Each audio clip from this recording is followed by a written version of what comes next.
बिस्मिल्लाहिर्रहमानिर्रहीम। Class 10th का chapter number 1 start करने वाले हैं। चैप्टर नंबर 1 का नाम है क्वाड्रेटिक इक्वेशंस। क्वाड्रेटिक इक्वेशंस के एक्सरसाइज 1.1 में आज 4 चीज़ें हम पढ़ेंगे। पहली चीज़ क्वाड्रेटिक इक्वेशंस क्या होती हैं ये पढ़ेंगे। दूसरी चीज़ प्योर क्वाड्रेटिक इक्वेशंस किन्हें कहा जाता है। तीसरी चीज़ क्वाड्रेटिक इक्वेशंस को फैक्टराइजेशन से कैसे सॉल्व करते हैं। और चौथी चीज़ क्वाड्रेटिक इक्वेशंस को कंप्लीटिंग स्क्वायर मेथड से कैसे सॉल्व करते हैं। क्वाड्रेटिक इक्वेशंस किन्हें कहते हैं पहले ये देखते हैं। कंसीडर करें एक इक्वेशन है ax² + bx + c = 0। इक्वेशन उससे बोलते हैं जिसके अंदर इजिकल टू का साइन आ जाए। इस पूरी एक्सप्रेशन में इजिकल टू का साइन आ गया मतलब ये इक्वेशन है एक। इसके अंदर कुछ जगहों पर x दिया हुआ है, एक ये x लिखा हुआ है, एक ये x लिखा हुआ है, यानी दो जगहों पर x है। ये जो a b c लिखे हुए हैं वेरिएबल्स, इनकी जगह नंबर्स रिप्लेसेबल है, यानी जब इनकी जगह नंबर्स आ जाएंगे वेरिएबल x ही होगा। ये a b c रिप्रेजेंट कर रहे हैं कोई से भी रियल नंबर्स को, यानी इसकी जगह 3 4 5 लिख दें तो 3x² + 4x + 2 बन जाएगा = 0। तो वो क्वाड्रेटिक इक्वेशन बनेगी। लेकिन क्यों? क्योंकि इस पूरी इक्वेशन की डिग्री 2 है। डिग्री कैसे पता चलती है? जिधर जिधर x लिखा हुआ है उनकी पावर्स को देख के। इधर x की पावर 2 है, इधर x की पावर 1 है। अब 2 और 1 में से बड़ा कौन सा होता है? 2। तो जो बड़ी वाली वैल्यू होगी x की, जो बड़े वाली पावर होगी x की, वो उसकी डिग्री होगी। यानी इस पूरी इक्वेशन की डिग्री 2 है, क्योंकि जिधर जिधर x की पावर्स देखी, जिधर जिधर x था उधर देखा, एक इस जगह पर था एक इस जगह पे। फिर दोनों x की पावर्स देखी, एक जगह 1 थी पावर, एक जगह 2 थी पावर। तो जो बड़े वाली पावर होगी वो इस पूरी इक्वेशन की डिग्री कहलाएगी। अब किसी भी इक्वेशन की डिग्री 2 हुई तो समझ जाएं कि वो क्वाड्रेटिक इक्वेशन है। यानी हमने सीखा क्वाड्रेटिक इक्वेशन क्या है। अब एक दफ़ा ए बी सी इधर लिखा हुआ है, इधर नंबर्स रिप्लेस करते हैं।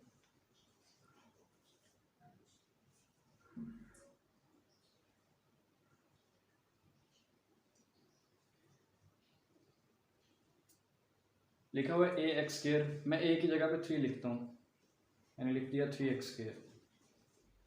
इधर लिखा हुआ है bx, b की जगह भी कोई सा नंबर लिख देते हैं, फॉर एग्जांपल 4 लिख दिया। c की जगह पे 9 लिख दिया = 0। तो ये एक क्वाड्रेटिक इक्वेशन बन गई, क्योंकि इसकी x की जो वैल्यू है बड़े वाली वो 2 है। अगर इससे बड़ी कोई वैल्यू फॉर एग्जांपल लिख दिया dx⁻3, अब सबसे बड़ी पावर 3 है, तो ये क्वाड्रेटिक इक्वेशन नहीं रही। जब तक पावर 2 होगी तो क्वाड्रेटिक इक्वेशन कहलाएगी। सबसे बड़े वाली पावर 2 होनी चाहिए क्वाड्रेटिक इक्वेशन कहलाने के लिए। ये जो इक्वेशन लिखी हुई है क्वाड्रेटिक इक्वेशन है, यानी हमने सीख लिया कि क्वाड्रेटिक इक्वेशन क्या होती है। जिसकी डिग्री 2 हो वो क्वाड्रेटिक इक्वेशन है। प्योर क्वाड्रेटिक इक्वेशन किसे कहते हैं? कंसीडर करें जिधर x की पावर 1 थी, यानी जिधर सिर्फ x लिखा हुआ था, उसकी कोई एक्स्ट्रा पावर नहीं लिखी हुई थी, उधर उसके साथ जो कांस्टेंट हो वो 0 आ जाए। ये वाला कांस्टेंट 0 आ गया, b की जगह 0 आ गई। ये स्टैंडर्ड फॉर्म है। हम हमेशा देखते हैं जब बोलेंगे कि a इसमें क्या है, इस पूरी वैल्यू में a क्या है, मतलब x² के साथ जो वैल्यू है वो a है। b क्या है? जो x के साथ वाली वैल्यू। c जो कांस्टेंट है अकेला, इसके साथ x नहीं लिखा हुआ, यानी इसमें a 3 है, b 0 है, c 9 है। तो जिस वैल्यू में b 0 आ गया वो प्योर क्वाड्रेटिक बन जाएगी। इसको अगर थोड़ा और स्लिम करके लिखें तो वो इस तरह से होगा 3x² + 9 = 0। ये प्योर क्वाड्रेटिक इक्वेशन है जिसके अंदर x वाली वैल्यू नहीं है, क्योंकि x का कांस्टेंट जो था वो 0 हो गया। तो हमने सीखा प्योर क्वाड्रेटिक इक्वेशन भी क्या होती है। एक दफ़ा फिर से इसे देखते हैं। ax² + bx + c = 0, जिसके अंदर b की वैल्यू ख़त्म हो गई, यानी b 0 आ गया, तो उस वाली इक्वेशन को प्योर क्वाड्रेटिक इक्वेशन कहा जाता है। अब चलते हैं एक्सरसाइज की तरफ। आगे जाके ये दोनों चीज़ें भी सीखेंगे।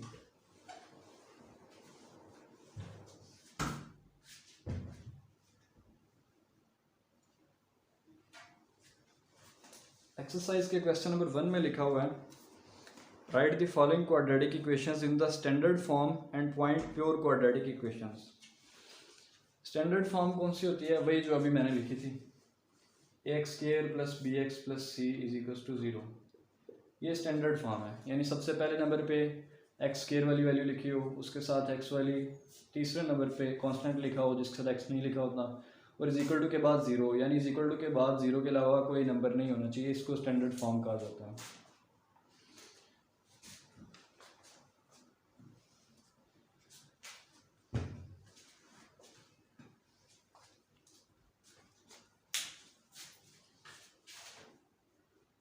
क्वेश्चन नंबर 1 में लिखा हुआ है right in standard form and point out pure quadratic equations.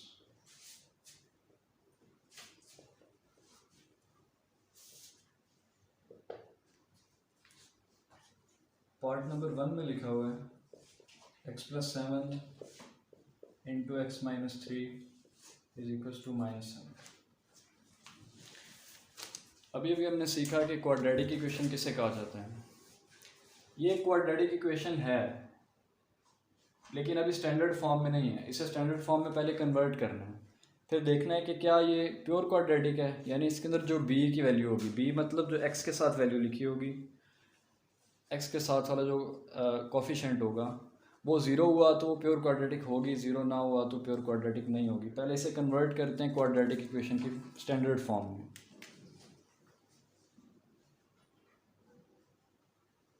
इन दोनों को आपस में मल्टीप्लाई करवाना है, x ने इस वाले x से मल्टीप्लाई होना है, x² बनना है, x ने -3 से होना है, -3x बनना है, यानी ये इन दोनों से मल्टीप्लाई हो चुका। अब +7 ने इन दोनों से होना है, +7x से होगा +7x बनेगा, +7 -3 से होगा -21 बनेगा, इज इक्वल टू की दूसरी साइड पे -7 लिखा हुआ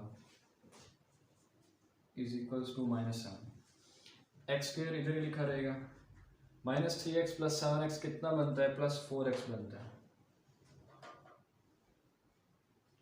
-21 इधर लिखा हुआ, ये -7 इस साइड आके +7 हो जाएगा और इज इक्वल टू के उस साइड 0 रह जाएगा।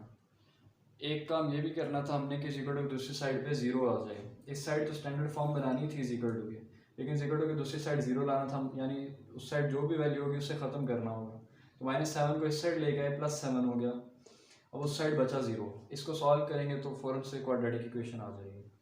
x² + 4x, आगे x वाली कोई वैल्यू नहीं है, जिन वैल्यूज़ के साथ x की पावर 1 हो वो आपस में ऐड सब्ट्रैक्ट हो सकती हैं। ये x² इस -3x से ऐड या सब्ट्रैक्ट नहीं होगा क्योंकि x की पावर 2 है, इधर x की पावर 1 है। अब ये इधर x की कोई वैल्यू नहीं लिखी हुई तो ये इससे -21 + 7 नहीं हो सकता, यानी साथ जो वेरिएबल लिखा हो उसे देख लेना होता है। इसी तरह x² वाली और कोई वैल्यू नहीं है तो मतलब ये इसी तरह लिखा रहेगा। 4x x वाली और कोई वैल्यू नहीं है, इधर x² है, x² वाली कोई वैल्यू नहीं थी तो x² लिख दिया। अब x वाली कोई वैल्यू नहीं, ये x वाली वैल्यू है लेकिन x² वाली वैल्यू है, और x वाली कोई वैल्यू नहीं है, यानी ऐसी वैल्यू जिसमें x की पावर 1 हो तो ये एज इट इज लिख दिया। -21 और +7 ये मिलती जुलती चीज़ें, यानी इनके साथ दोनों के साथ x नहीं लिखा हुआ तो इन दोनों को ऐड और सब्ट्रैक्ट कर सकते हैं। -21 + 7 होता है -14 इज इक्वल टू 0। ये आ गई स्टैंडर्ड फॉर्म। इसके अंदर जो सेकंड वाली वैल्यू है यानी x के साथ वाली जो वैल्यू है, क्या वो 0 है? नहीं, ये 4 है, ये 0 नहीं है। अगर ये 0 होती तो ये प्योर क्वाड्रेटिक इक्वेशन होती, लेकिन ये 0 नहीं है, यानी ये क्वाड्रेटिक इक्वेशन कहलाएगी, प्योर क्वाड्रेटिक नहीं बन पाएगी। तो ये इसके स्टैंडर्ड फॉर्म लिखी हमने। पार्ट नंबर 2 करते हैं इसका।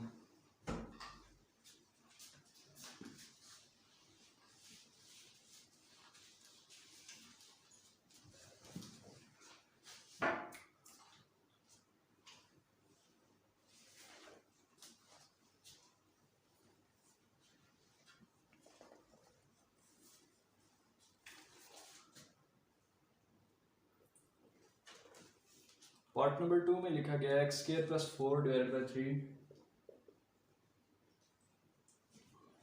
- x / 7 is equal to 1।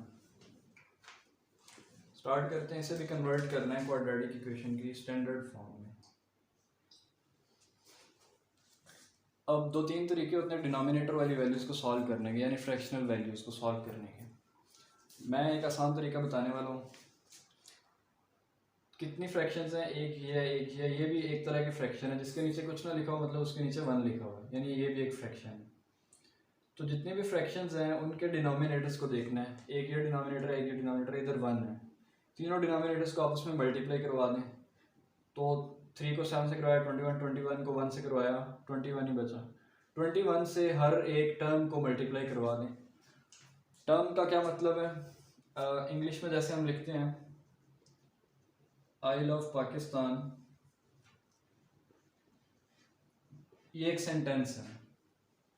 Maths में सेंटेंस का वर्ड यूज होता है, मैथ में एक्सप्रेशन या इक्वेशन का वर्ड यूज होता है। ये एक इक्वेशन है, इंग्लिश में सेंटेंस का वर्ड यूज होता है। अब इस सेंटेंस में कितने वर्ड्स हैं, एक ये वर्ड है, एक ये वर्ड है, एक ये वर्ड है। कैसे पता चला कि इसके बाद ये अगला वर्ड आया स्पेस से, इसके बाद ये तीसरा वर्ड आया स्पेस से, एक वर्ड स्पेस अगला वर्ड स्पेस अगला वर्ड, इस तरह पता चला कि 3 वर्ड्स हैं। मैथ्स में स्पेस से नहीं पता चलता, मैथ्स में प्लस या माइनस के साइन से पता चलता है, प्लस या माइनस के साइन से। ये पूरी एक टर्म थी, आगे एक माइनस का साइन आया, ये अगली टर्म आ गई, आगे इजिकल टू आया, इजिकल टू के बाद ये एक अगली टर्म, इजिकल टू के बाद भी अगली टर्म आ जाती है। तो 1 2 3 टर्म्स हैं, तीनों टर्म्स के डिनोमिनेटर्स देख लिए, उनको मल्टीप्लाई करवा दिया। अब तीनों के तीनों टर्म्स के साथ 21 को मल्टीप्लाई करवाना है हमने, डिनोमिनेटर्स को मल्टीप्लाई करवाने से 21 बना। अब सारी टर्म्स से 21 को मल्टीप्लाई करवाएंगे।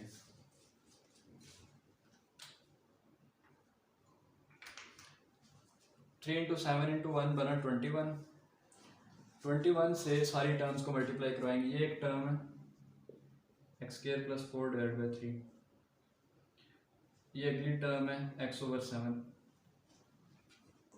अब इसमें इधर भी तो प्लस का साइन आया, तो ये 2 टर्म्स क्यों नहीं, ये 2 सब टर्म्स हैं, ये पूरी टर्म की 2 सब टर्म्स हैं। अगर इधर ब्रैकेट होती है और अंदर और एक प्लस का साइन होता था, वो सब टर्म की सब टर्म्स होनी थी। ये पूरी की पूरी एक टर्म है, आगे माइनस का साइन आया, अगली टर्म आ गई, इधर 1 लिखा हुआ है।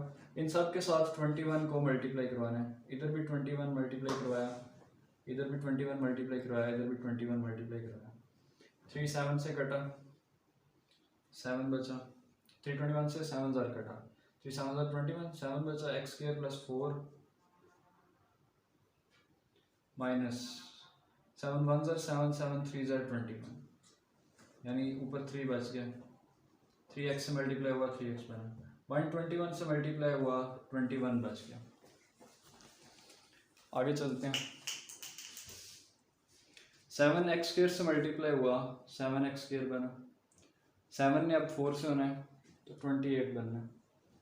अब आगे लिखा हुआ minus 3x is equal to 21।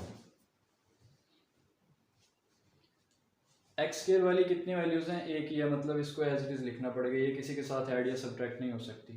ये प्लस 28 लिखा हुआ है, ये माइनस एक्स, एक्स स्क्वायर की अगली वैल्यू एक्स वाली होनी चाहिए, यानी जिधर एक्स की पावर 1 हो, एक्स की पावर 1 वाली ये वैल्यू ऐसे लिख देंगे, इसके साथ कुछ भी ऐड सब्ट्रैक्ट नहीं होता क्योंकि और एक्स वाली कोई वैल्यू है नहीं। अब ये प्लस 28 ऐसे इधर लिखेंगे, और ये 21 जो है इज इक्वल्स टू 21, अगले स्टेप में ये इस साइड आके माइनस 21 हो जाएगा। अब ये आके इस साइड माइनस हो गया, तो इज इक्वल टू की दूसरी साइड क्या बचा, इज इक्वल टू की दूसरी साइड पे 0 बच गया। ये बना 7x square minus 3x plus 21 minus 21 बना प्लस 7 इज इक्वल टू 0। ये स्टैंडर्ड फॉर्म है क्वाड्रेटिक इक्वेशन की। इसके अंदर देखते हैं x के साथ वाली जो कोफिशिएंट है, ये x के साथ कोफिशिएंट लिखा हुआ है, ये 0 तो नहीं है। अगर ये 0 होता तो प्योर क्वाड्रेटिक इक्वेशन कहलाती, लेकिन ये 0 नहीं है, मतलब ये क्वाड्रेटिक इक्वेशन है, प्योर क्वाड्रेटिक इक्वेशन नहीं है। क्वाड्रेटिक इक्वेशन की एक टाइप है प्योर क्वाड्रेटिक, क्वाड्रेटिक इक्वेशन है लेकिन कौन सी, प्योर वाली नहीं है, प्योर वाली नहीं है, आम क्वाड्रेटिक इक्वेशन है। थर्ड पार्ट की तरफ चलते हैं।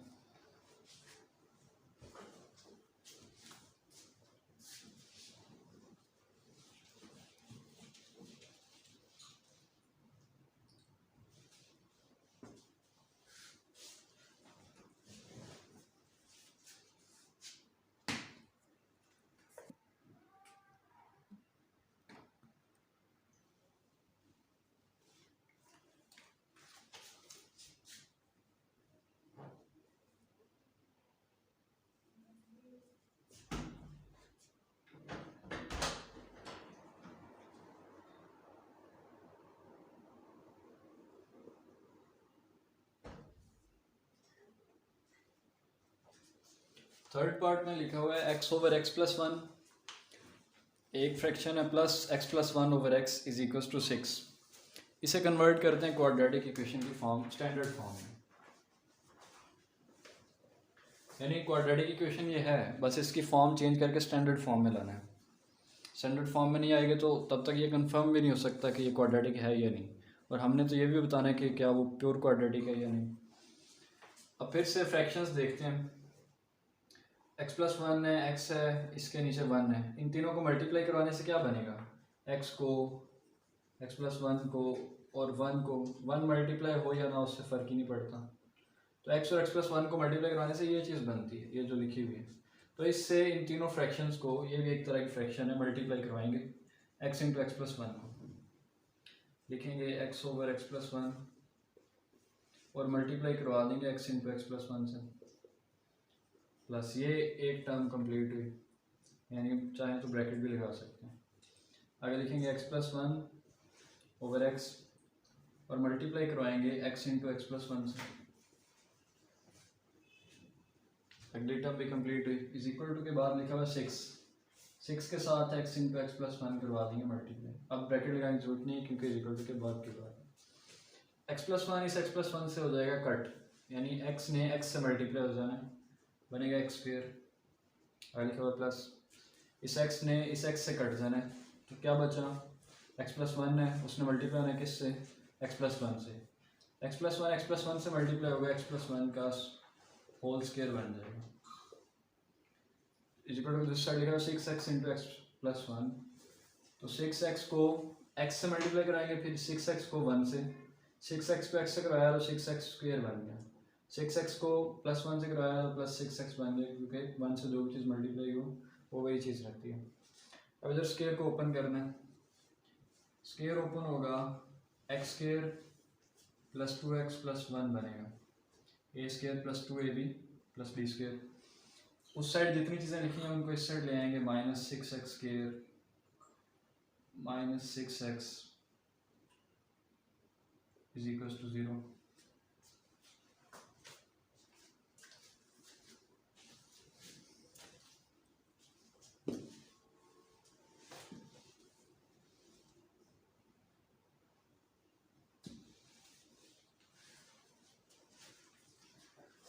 X square plus X square बना 2x square, 2x square minus 6x square भी करना है, यानी देखना ये एक्स स्क्वायर वाली कितनी वैल्यूज़ हैं, 1 2 3, इनके मैग्नीट्यूड्स देखने हैं, मैग्नीट्यूड्स या कोफिशिएंट्स। इसका कोफिशिएंट माइनस 6 है, इसका कोफिशिएंट प्लस 1 है, ये प्लस 1 है, प्लस वन माइनस 6 माइनस 4 बनता है, तो माइनस 4 लिख देंगे और साथ एक्स स्क्वायर भी लिख देंगे। ये प्लस 2x है, ये माइनस 6x है, यानी अब देखना एक्स वाली वैल्यूज कितनी है, एक ये है एक ये है, 2x माइनस 6x बनता है माइनस 4x, ये भी लिख दिया।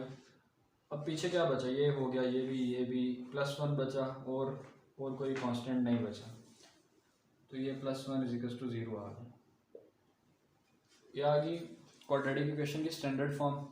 अब चाहे तो इसे चेंज कर सकते हैं। अच्छा, एक रूल है क्वाड्रेटिक इक्वेशन का या किसी भी इक्वेशन का एक रूल है कि उसकी सारी टर्म्स को सेम नंबर से मल्टीप्लाई करवा सकते हैं। वही तो किया था, डिनोमिनेटर लेके तो सब से मल्टीप्लाई करवा दिया था। इधर भी -1 से अगर सबको मल्टीप्लाई करवा दें तो ये बन जाएगा, माइनस इससे जब मल्टीप्लाई होगा 4x स्क्वायर बनेगा, माइनस इससे मल्टीप्लाई होगा तो प्लस 4x बन जाएगा, माइनस इससे मल्टीप्लाई होगा ये +1 की जगह -1 बन जाएगा। 0 से -1 मल्टीप्लाई हो या +1 को 0 ही रहता है। तो इस तरह से भी लिख सकते हैं, ये भी राइट आंसर कंसिडर होगा और ये भी राइट आंसर कंसिडर होगा। ये दो तरह से लिख सकते हैं स्टैंडर्ड फॉर्म क्वाड्रेटिक इक्वेशन की। ये थर्ड पार्ट था, फोर्थ पार्ट की तरफ चलते हैं।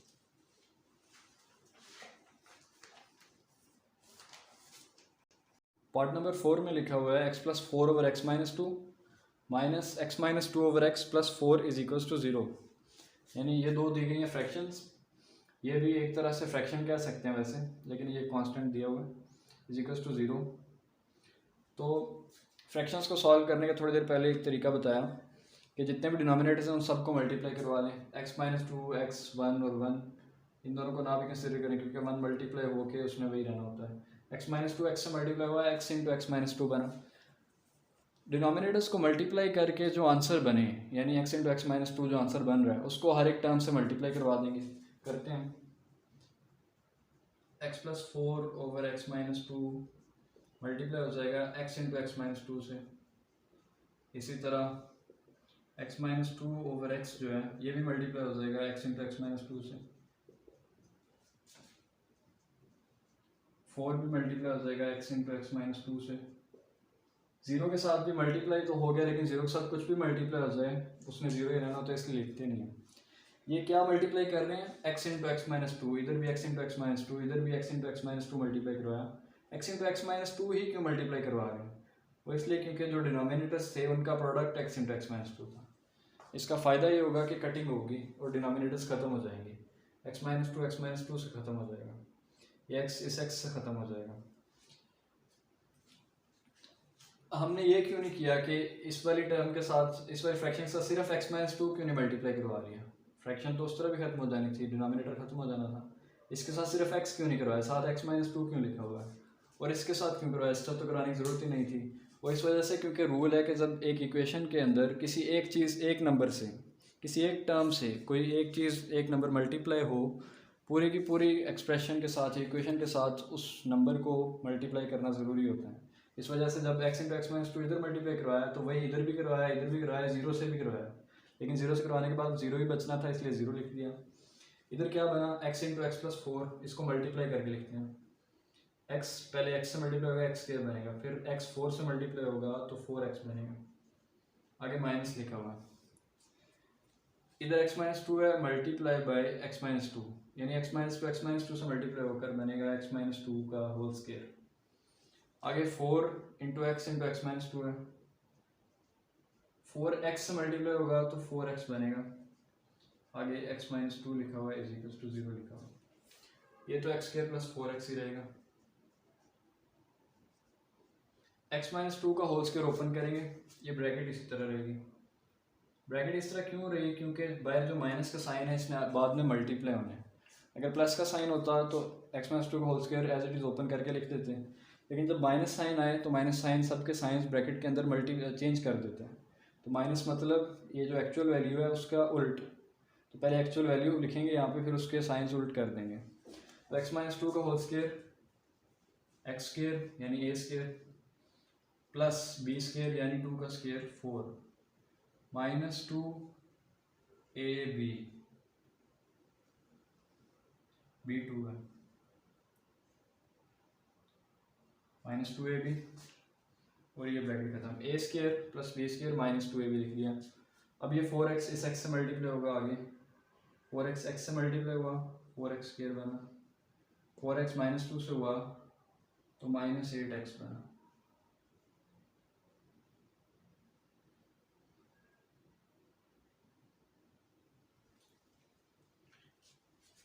कोई से दो नंबर्स जिनकी वेरिएबल सेम ना हो, यानी ये 4x है, ये 2 है, इसके साथ वेरिएबल x है, इसके साथ कोई वेरिएबल नहीं है।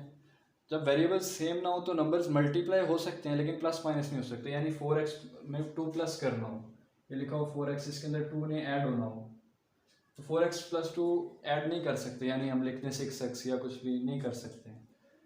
लेकिन अगर लिखा हो 4x इंटू 2 यानी मल्टीप्लाई बाई 2 तो मल्टीप्लाई हो सकते हैं। उसका क्या होता है, ये जो कोफिशिएंट है इसका कोफिशिएंट मल्टीप्लाई हो जाएंगे, इसका कोफिशिएंट 4 है, इसका कोफिशिएंट 2 है, ये दोनों मल्टीप्लाई हो जाएंगे, 8 बनेगा, और साथ जो वेरिएबल होगा उसको लिख देंगे, वेरिएबल लिख दिया।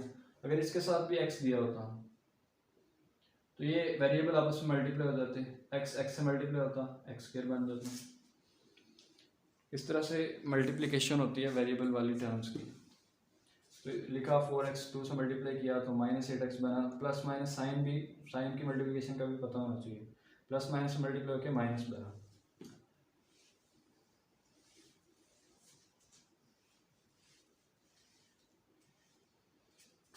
इधर लिखा हुआ x square plus 4x minus, अब इस माइनस साइन ने जिधर तक ब्रैकेट है अंदर वाले साइंस बदलते जाना है, माइनस एक्स स्क्वायर को माइनस एक्स स्क्वायर कर देगा, ये प्लस एक्स स्क्वायर था ब्रैकेट के अंदर लेकिन माइनस से मल्टीप्लाई होकर माइनस एक्स स्क्वायर बनेगा, ये प्लस 4 था, अब माइनस 4 लिखेंगे, 2 2 ज़ार 4x बनता है और माइनस 4x बनता है, ये पूरे का पूरा हम प्लस 4x लिखेंगे, क्यों, क्योंकि ब्रैकेट के बाहर माइनस का साइन है। आगे 4x स्क्वायर माइनस 8x लिखा हुआ है, plus 4x² minus 8x is equal to 0।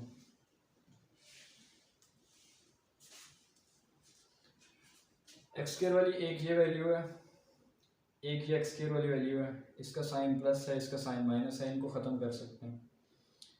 आगे भी x² वाली कोई वैल्यू होगी, ये है 4x², उसको लिख देंगे सबसे पहले नंबर पे, क्योंकि स्टैंडर्ड फॉर्म में जब लिखते हैं क्वाड्रेटिक इक्वेशन को सबसे पहले नंबर पे स्क्वायर वाली वैल्यू लिखते हैं। अब x वाली वैल्यूज देखते हैं, 4x plus 4x minus 8x, 4x plus 4x बनता है प्लस 8x, और ये बन रहा है माइनस 8x, यानी प्लस 8x और माइनस 8x एक दूसरे का उल्ट होते हैं, तो ये कट सकते हैं आपस में, ये कट गए। अब कॉन्स्टेंट्स देखते हैं, यानी रियल नंबर्स, ये एक कांस्टेंट मिला -4, और कोई कांस्टेंट नहीं है, इज इक्वल टू के बाद वैसे ही 0 लिखा, तो इस कांस्टेंट को इधर लिख देंगे, ये बना -4 इज इक्वल टू 0। अब इक्वेशन की लेफ्ट हैंड साइड पे एक चीज़ कॉमन आ रही है, वो चीज़ 4 है, x² - 1 is equal to 0। Common कैसे लेते हैं, मतलब ब्रैकेट के अंदर मल्टीप्लाई करने से वापस वही चीज़ बन जाए, 4x² से मल्टीप्लाई हो 4x, 4x², 4 -1 से मल्टीप्लाई होकर वापस -4 इज इक्वल टू 0। अब इक्वेशन की लेफ्ट हैंड साइड पूरी पे एक चीज़ मल्टीप्लाई हो रही है, वो चीज़ 4 है। अब 4 इधर मल्टीप्लाई हो रहा है, इज इक्वल टू दूसरी साइड पे जाएगा तो डिवाइड हो जाएगा, डिवाइडेड बाय 4 हो जाएगा, इस साइड क्या बचेगा x² - 1, क्योंकि 4 तो जाकर डिवाइड हो गया। अब 0 के नीचे कोई भी चीज़ आ जाए, कोई 0 के नीचे कोई भी चीज़ डिवाइड हो रही हो, तो याद रखें वो उसका आंसर 0 ही बनता है, यानी ये 0 ही बनेगा। यानी इसके बाद जब करेंगे कोई चीज़ पूरी की पूरी लेफ्ट हैंड साइड में मल्टीप्लाई हो रही है, उसे ख़त्म कर देंगे, अगर दूसरी साइड 0 लिखा हो, सिर्फ उस केस में।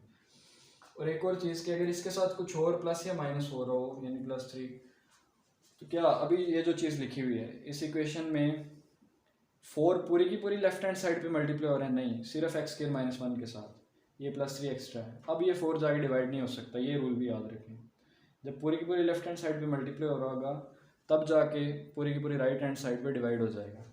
ये बनी क्वाड्रेटिक इक्वेशन की स्टैंडर्ड फॉर्म। अब फिर से हमने देखनी थी एक चीज़ कि राइट इन स्टैंडर्ड फॉर्म लिख लिया, एंड और एक और काम करना था, and point out pure quadratic equation, कि प्योर क्वाड्रेटिक इक्वेशन अगर है तो वो देखें।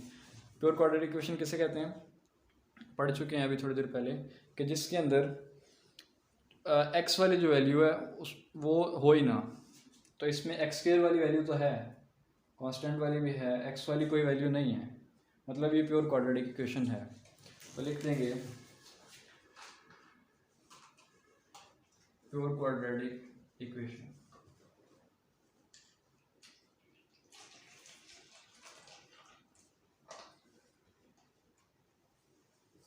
यानी ये प्योर क्वाड्रेटिक इक्वेशन है, क्योंकि इसके अंदर x वाली वैल्यू नहीं है, x² वाली वैल्यू है, x वाली वैल्यू नहीं है, कांस्टेंट वाली वैल्यू भी है, तो ऐसी इक्वेशन को प्योर क्वाड्रेटिक इक्वेशन कहते हैं।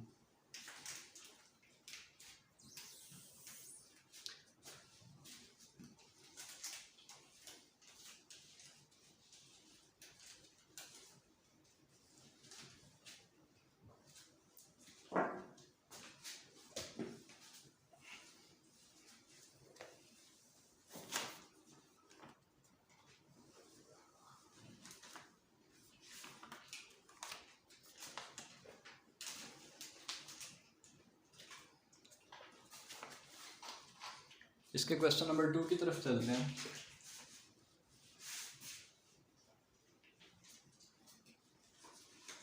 क्वेश्चन नंबर 2 में लिखा हुआ है सॉल्व बाय फैक्टराइजेशन, यानी इन क्वाड्रेटिक इक्वेशंस को सॉल्व करना है फैक्टराइजेशन के मेथड से।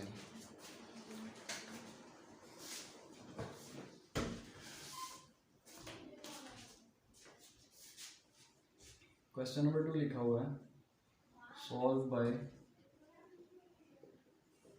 फैक्टराइजेशन, तो फैक्टराइजेशन से सॉल्व करने वाले हैं।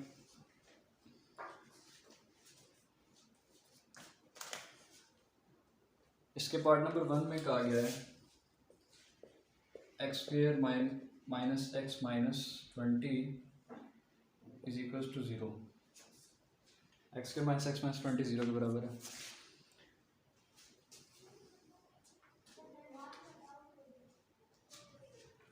क्वेश्चन ये है कि सॉल्व करें फैक्टराइजेशन से, तो सॉल्व का क्या मतलब है। सॉल्व का मतलब जिधर भी सॉल्व क्वेश्चन में लिखा हो तो समझ जाएं कि जो क्वेश्चन हम सॉल्व करेंगे उसका आंसर किधर पहुंचना चाहिए, उसके आंसर में वैल्यू आनी चाहिए जो वेरिएबल क्वेश्चन में मौजूद है। यानी इस क्वेश्चन को जब सॉल्व करेंगे तो इसके आंसर में हमें इस एक्स की वैल्यू चाहिए होगी। ये एक्स, इसके अंदर एक वेरिएबल यूज़ हुआ है, वो वेरिएबल एक्स है, उस वेरिएबल की हमें वैल्यू चाहिए होगी। यानी पता चला कि क्वेश्चन में इस वेरिएबल की वैल्यू चाहिए, लेकिन उन्होंने बता दिया सॉल्व करें बाय फैक्टराइजेशन से। तो फैक्टराइजेशन के ज़रिए सॉल्व करना है, यानी कोई फार्मूला नहीं लगा सकते, फैक्टराइजेशन के ज़रिए करने से कोई मेथड नहीं लगा सकते। जिस तरह अगले क्वेश्चन में हम कंप्लीटिंग स्क्वायर मेथड से करने वाले हैं, इसके अंदर वो मेथड नहीं लगा सकते, फैक्टराइजेशन का मेथड लगाएंगे। तो फैक्टराइजेशन कैसे करते हैं क्लास 9th में सारा डिटेल में पढ़ चुके हैं। इस वाली टाइप को कैसे सॉल्व करते हैं, इसके अंदर क्वाड्रेटिक इक्वेशंस को फैक्टराइज करना सीखा 9th क्लास में। एक्स स्क्वायर के साथ जो कांस्टेंट होता है, इसमें 1 है, उसको मल्टीप्लाई करते हैं जो कांस्टेंट दिया गया हो, यानी ये -20 है, एक्स के बगैर वाले कांस्टेंट के साथ। यानी पहले वाले नंबर को आखिरी वाले नंबर से मल्टीप्लाई करना है। 1 में मल्टीप्लाई हो जाना 20 से, 1 को 20 से मल्टीप्लाई करना है, क्या आंसर बनता है, इसका आंसर बनता है 20। इसके फैक्टर्स बना लेने हैं। फैक्टर्स कैसे बनते हैं, 1 × 20 = 20। तो 2 को किससे मल्टीप्लाई करें कि आंसर 20 बने, 2 को 10 से मल्टीप्लाई करें। 3 को किससे मल्टीप्लाई करें, 3 के टेबल में ये आता ही नहीं है। 4 को किससे मल्टीप्लाई करें कि आंसर 20 बने, 4 को 5 से मल्टीप्लाई करें तो आंसर 20 बनेगा। 5 को किससे मल्टीप्लाई करें, यूँ आगे चलता जाता है, लेकिन 5 को 4 से करने से 20 बनता है। 5 × 4, 4 × 5 रिपीट हो गया। जैसे रिपीट हो गया समझ लें कि हम जितने भी आगे फैक्टर्स बनते हैं वो सारे ऊपर हम लिख चुके हैं। इसको आगे करते जाएंगे, वापस से यही बात होगी। आगे 10 आएगा, 10 × 2 वो ऑलरेडी लिख चुके हैं, 2 × 10। तो कितने फैक्टर्स हैं इसके, 1, 2, 4, 5, 10 और 20। ये तो हो गए 6 फैक्टर्स। लेकिन फैक्टर के पेयर्स कितने हैं, एक पेयर ये दिया हुआ है, एक पेयर ये दिया हुआ है, एक पेयर ये दिया हुआ है। इन तीनों में से कोई एक पेयर यूज़ करना है। मतलब पहले पेयर में लिखा हुआ है 1 और 20, 1 और 20 लिखा हुआ है। अगले पेयर में लिखा हुआ है 2 और 10। आखिरी पेयर में लिखा हुआ है 4 और 5। यानी ये 3 पेयर्स हैं। हमने क्या करना है, मल्टीप्लाई कर लिया, फैक्टर्स के पेयर्स भी निकाल लिए, फिर मिड में देखना। अब मिड वाले का काम है। मिड वाले में कोफिशिएंट क्या है, कोफिशिएंट -1 है, कोफिशिएंट -1 है।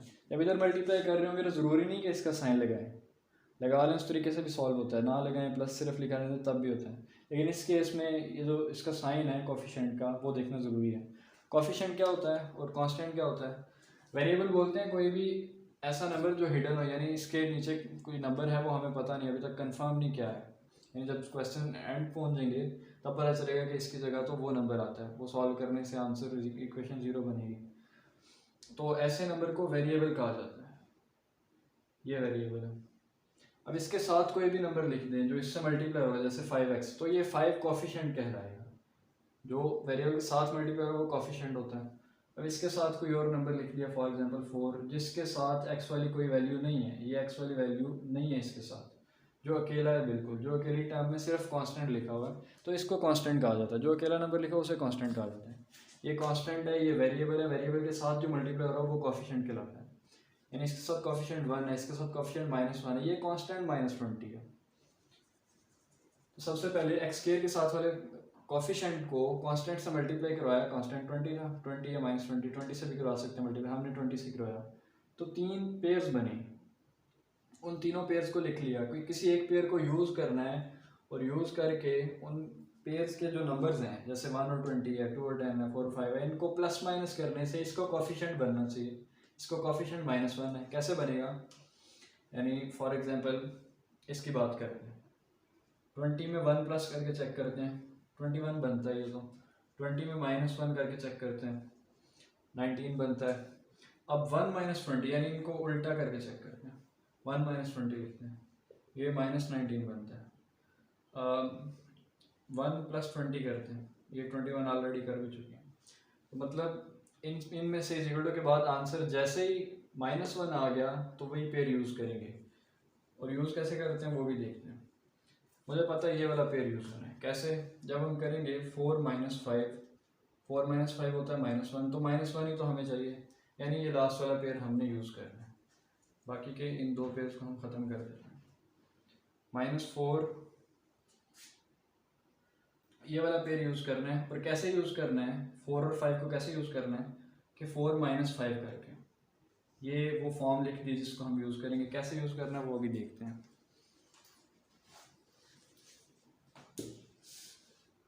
करना ये है कि x² लिखेंगे एज इट इज़, -x की जगह पे +4x - 5x लिख देंगे, क्योंकि जब ये +4x - 5x होगा तो वापस से -x बन जाएगा। आगे ये -20 एज इट इज़ लिख देंगे। फैक्टराइजेशन इसको कहते हैं। और ये जो फैक्टराइजेशन का मखसूस मेथड हमने अभी यूज़ किया, इस मेथड को कहते हैं मिड ब्रेक मेथड। यानी मिड वाली चीज़ को ब्रेक कर दिया ऐसे तरीके से कि ये प्लस माइनस होने से जो कोफिशिएंट बने वो -1 बने, इसका कोफिशिएंट बने, लेकिन मल्टीप्लाई करवाने से 4 और -5 को मल्टीप्लाई करवाने -20 बनता है, तो 1 और -20 को मल्टीप्लाई करवाने से भी -20 बनता है। 4 और -5 से भी -20 बनता है, 1 और -20 से भी -20 बनता है। तो ऐसे मेथड को मिड ब्रेक मेथड कहा जाता है। करके ये लिख लिया। अब दो टर्म्स ये हैं, दो टर्म्स ये हैं, टोटल 4 टर्म्स हैं। पहली दो टर्म्स में से कुछ कॉमन आता है, पहली दो टर्म्स में से x कॉमन आता है। x कॉमन लेंगे तो x को किससे मल्टीप्लाई करें कि x² बने, x को x से मल्टीप्लाई करें तो x² बनता है।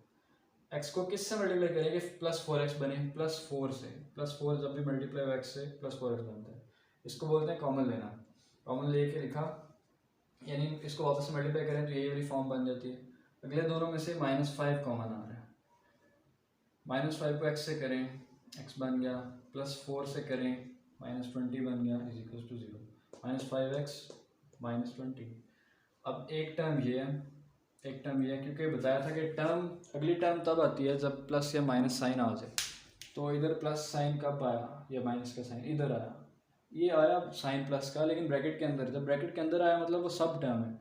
ब्रैकेट के अंदर कितनी टर्म्स हैं, 2, ये 2 सब टर्म्स हैं इस पूरी टर्म की। इधर तो इधर नहीं आया प्लस का साइन, ये इस जगह पे माइनस साइन आया, यानी ये पूरी एक टर्म थी। और अब जब तक आगे नहीं आता ये पूरी एक टर्म रहेगी। इजिकल टू के साइन से भी अगली टर्म स्टार्ट हो जाती है। माइनस के बाद ये पूरा आया, ये अगली टर्म आ गई, इजिकल टू के बाद ये तीसरी टर्म आ गई, यानी 3 टर्म्स इस वक्त लिखी हुई हैं। तो एक टर्म ये है, एक टर्म ये है। जिस तरह इन दोनों में से x कॉमन आया था, इन दोनों टर्म्स में से भी x + 4 कॉमन आ रहा है। x + 4 कॉमन लिखते हैं। कॉमन मतलब ऐसी चीज़ जो दोनों में मल्टीप्लाई हो रही है। इस टर्म में क्या मल्टीप्लाई हो रहा है, x + 4 मल्टीप्लाई हो रहा है किसके साथ, x के साथ। इधर भी x + 4 मल्टीप्लाई हो रहा है 5 के साथ। तो वो जो चीज़ सेम मल्टीप्लाई हो रही है, इधर दोनों में x मल्टीप्लाई हो रहा था, x × x लिख सकते हैं, x × 4 लिख सकते हैं। इन दोनों में -5 मल्टीप्लाई हो रहा था, -5 × x लिख सकते हैं, -5 × 4 लिख सकते हैं। कॉमन इसे बोलते हैं। अब x + 4 दोनों में मल्टीप्लाई हो रहा था, x + 4 लिख लिया, ब्रैकेट लगा दी। x + 4 को किससे करेंगे ये चीज़ बनी, यानी x + 4 किससे मल्टीप्लाई हो रहा था, x के साथ, तो वो x लिख दिया। इधर x + 4 किससे मल्टीप्लाई हो रहा था, -5 के साथ मल्टीप्लाई हो रहा था, लिख दिया, = 0 लिख दिया। अब सॉल्यूशन के एक स्टेप दूर हैं हम, ये चीज़ पहुंच गई। एक ये टर्म है, एक ये ब्रैकेट है, मल्टीप्लाई हो रही है दूसरी ब्रैकेट से और = 0 लिखा हुआ। हम इन दोनों ब्रैकेट्स को 0 के इक्वल लिख लेंगे, x + 4 को भी 0 के इक्वल लिख लेंगे और x - 5 को भी 0 के इक्वल लिख लेंगे। x + 4 = 0, x इधर ही लिखा रहेगा क्योंकि x की तो हमें वैल्यू चाहिए।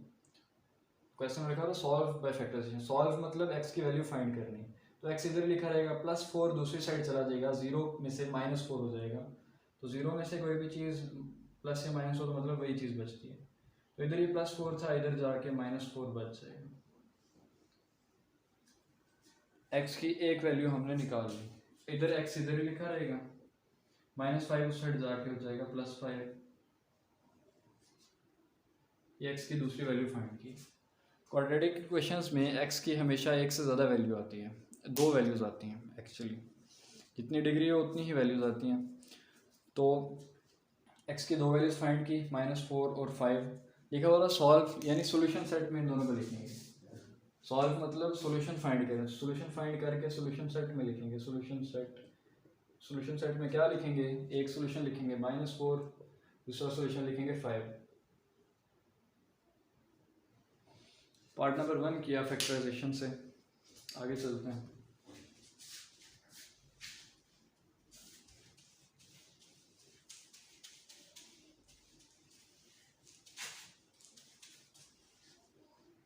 क्वेश्चन नंबर 2 के पार्ट नंबर 2 में लिखा हुआ है 3y² is equals to y into y minus 5।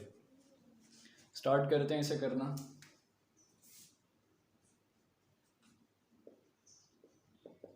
y के साथ मल्टीप्लाई होगा, y² बनेगा, y माइनस 5 के साथ मल्टीप्लाई होगा, माइनस 5y बनेगा। 3y² इधर भी लिखा हुआ है, इधर भी इस y² को इधर आना होगा, तो ये बन जाएगा माइनस y²। ये माइनस 5y भी लेफ्ट साइड पे आके प्लस 5y बनेगा। अब राइट हैंड साइड पर कोई चीज़ नहीं बची, मतलब जीरो बच गया। 3y² is equals to y को अंदर मल्टीप्लाई करवाया, y into y y², y into minus 5y। अगले स्टेप में 3y² इधर ही लिखा हुआ था, ये इज इक्वल टू का साइन है उसके लेफ्ट साइड पे लिखा हुआ था। y² ऊपर वाले स्टेप में राइट साइड पे था, अब इज इक्वल टू के लेफ्ट पे लिखा हुआ है, तो पहले प्लस y² था, अब माइनस y² होना चाहिए क्योंकि इसकी साइड पलट दी। माइनस 5y प्लस 5y बना क्योंकि ये भी लेफ्ट साइड पे आ गया। राइट साइड पर कुछ भी नहीं बचा तो वो ज़ीरो लिखा गया। 3y² माइनस y² बना 2y² plus 5y is equal to 0। इन दोनों में से ये पहले 3y² माइनस y² किया तो 2y² बना, plus 5y is equal to 0 ऐसे लिख दिया। इन दोनों में से y कॉमन है, y कॉमन लेंगे तो इधर बनेगा 2y क्योंकि y इंटू 2y बनता है 2y² प्लस y इंटू 5 करें तो 5y बनता है, तो ये कॉमन लिया y, यानी जो चीज़ इसके साथ भी और इसके साथ भी मल्टीप्लाई हो रही थी वो बाहर लिख ली। किससे मल्टीप्लाई करवाएंगे तो ऊपर वाली चीज़ बनेगी इससे, लिख दिया, कॉमन लेना इसे कहते हैं। अब ये भी इसके साथ मल्टीप्लाई हो रहा है और ये दोनों मल्टीप्लाई होकर 0 के इक्वल है, तो यानी ये भी 0 के इक्वल है और ये चीज़ 2y प्लस 5 ये भी 0 के इक्वल है। इस साइड तो एक सोल्यूशन मिल गया y का आंसर, इधर y का आंसर नहीं मिला अभी तक। 2y प्लस 5 0 के बराबर है ये पता चला, 2y इधर लिखा रहेगा। पहले जो चीज़ें प्लस या माइनस हो रही हैं उन्हें ख़त्म करना होता है, तो प्लस 5 प्लस हो रहा है, इसको ख़त्म करके दूसरी साइड ले जाएंगे, माइनस 5 बनेगा उस साइड जाके। अगले स्टेप में जो चीज़ें मल्टीप्लाई हो रही हैं उन्हें ख़त्म करते हैं। 2y के साथ 2 मल्टीप्लाई हो रहा है तो 2 जाके इधर मल्टीप्लाई हो रहा था, इधर जाके डिवाइड हो जाएगा, तो माइनस 5/2 बनेगा। ये दूसरा सोल्यूशन आया, तो सोल्यूशन सेट में इन दोनों को लिख सकते हैं 0 और माइनस 5/2।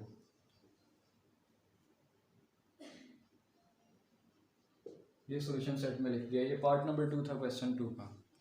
सॉल्यूशन फाइंड करना मतलब y की वैल्यू फाइंड करना, दो वैल्यूज़ फाइंड की। क्वाड्रेटिक इक्वेशंस में दो ही वैल्यूज़ आती हैं।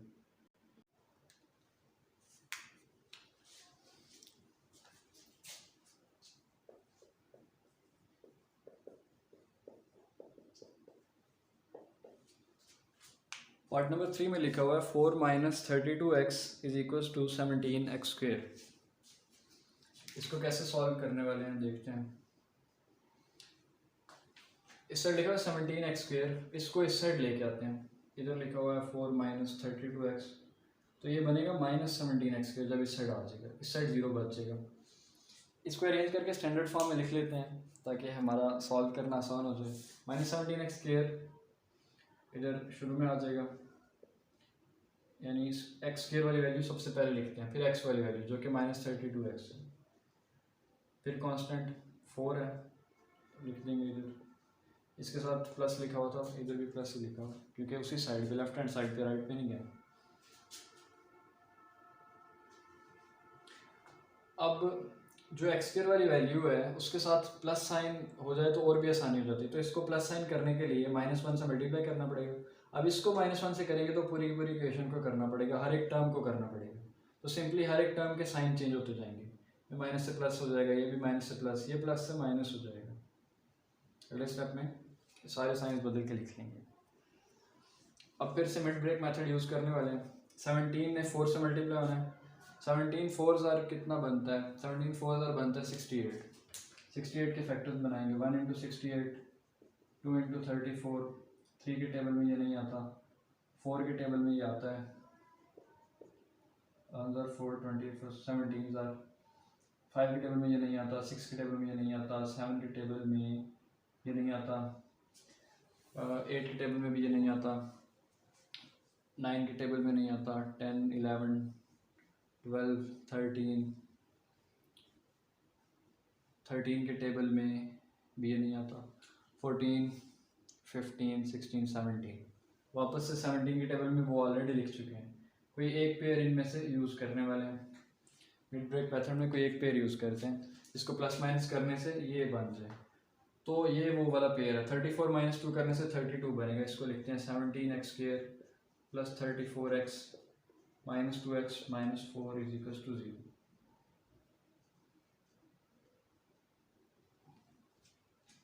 अब इन दोनों में से कुछ कॉमन है, कॉमन क्या है, 17x कॉमन है, पीछे क्या बचा है, x प्लस 2 बचा, इन दोनों में से भी 2 कॉमन है, पीछे x प्लस 2 बचा इज इक्वल टू 0।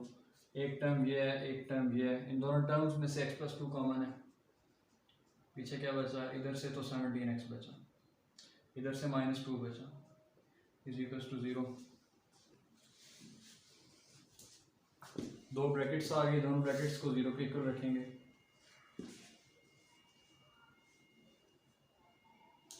पहली ब्रैकेट x प्लस 2 है, इसको 0 के इक्वल लिख लेंगे। अगली ब्रैकेट 17x माइनस 2 है, इसको भी 0 के इक्वल लिख देंगे। x plus 2 is equal to 0, ये 2 जाके माइनस 2 हो जाएगा, तो x इक्वल टू माइनस 2 बना, एक आंसर आ गया, दूसरा आंसर आने वाला है। ये माइनस 2 साइड जाके प्लस 2 हो जाएगा। अगले स्टेप में x के साथ 17 जो लिखा हुआ है ये मल्टीप्लाई हो रहा है, 2 के साथ जाकर डिवाइड हो जाएगा, ये दूसरा आंसर आ गया। इनको सोल्यूशन सेट में लिखना है। पहला आंसर माइनस 2 था, दूसरा आंसर 2/17 था, इनको सोल्यूशन सेट में लिखा तो क्वेश्चन कंप्लीट हो गया। -2 और 2/17 दो वैल्यूज आ गई x की, सॉल्व करके निकालिए।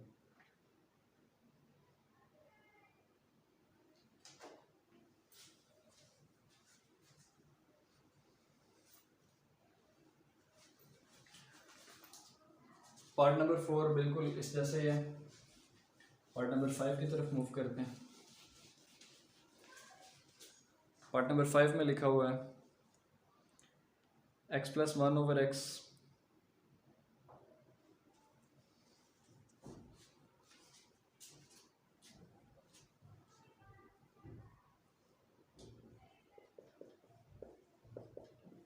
Plus x over x plus 1 is equal to 25/12।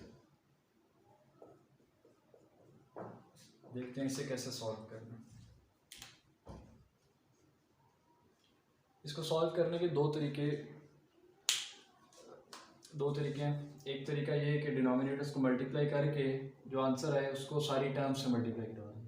दूसरा तरीका ये है कि इस साइड एलसीएम कर लें और एक फ्रैक्शन बना लें, इधर भी एक फ्रैक्शन होगी, इस साइड भी एक फ्रैक्शन होगी, उनको क्रॉस मल्टीप्लाई कराएंगे तो स्ट्रेट फॉरवर्ड एक इक्वेशन बन जाएगी, उससे प्लस माइनस करके आंसर तक पहुंच जाएंगे। इस केस में जब तीनों फ्रैक्शंस दी हों तो एलसीएम वाला तरीका ज़्यादा आसान है। एलसीएम कैसे होगा, इसका जो डिनोमिनेटर है वो इधर मल्टीप्लाई और डिवाइड हो जाएगा। मल्टीप्लाई जब होगा तो x प्लस 1 से मल्टीप्लाई होगा, डिवाइड होगा मतलब नीचे वाले डिनोमिनेटर से मल्टीप्लाई हो जाएगा।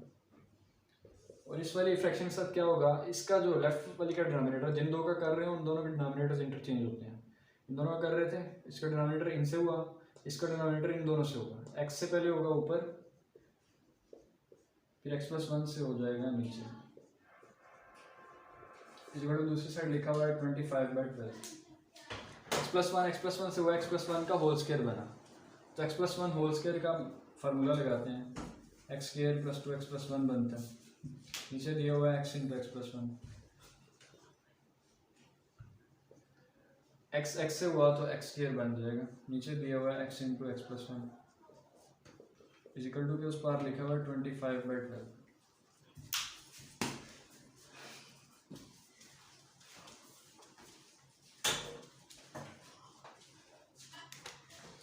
अब इन दोनों में डिनोमिनेटर कर लिया सेम। डिनोमिनेटर सेम करने को ही एलसीएम कहते हैं।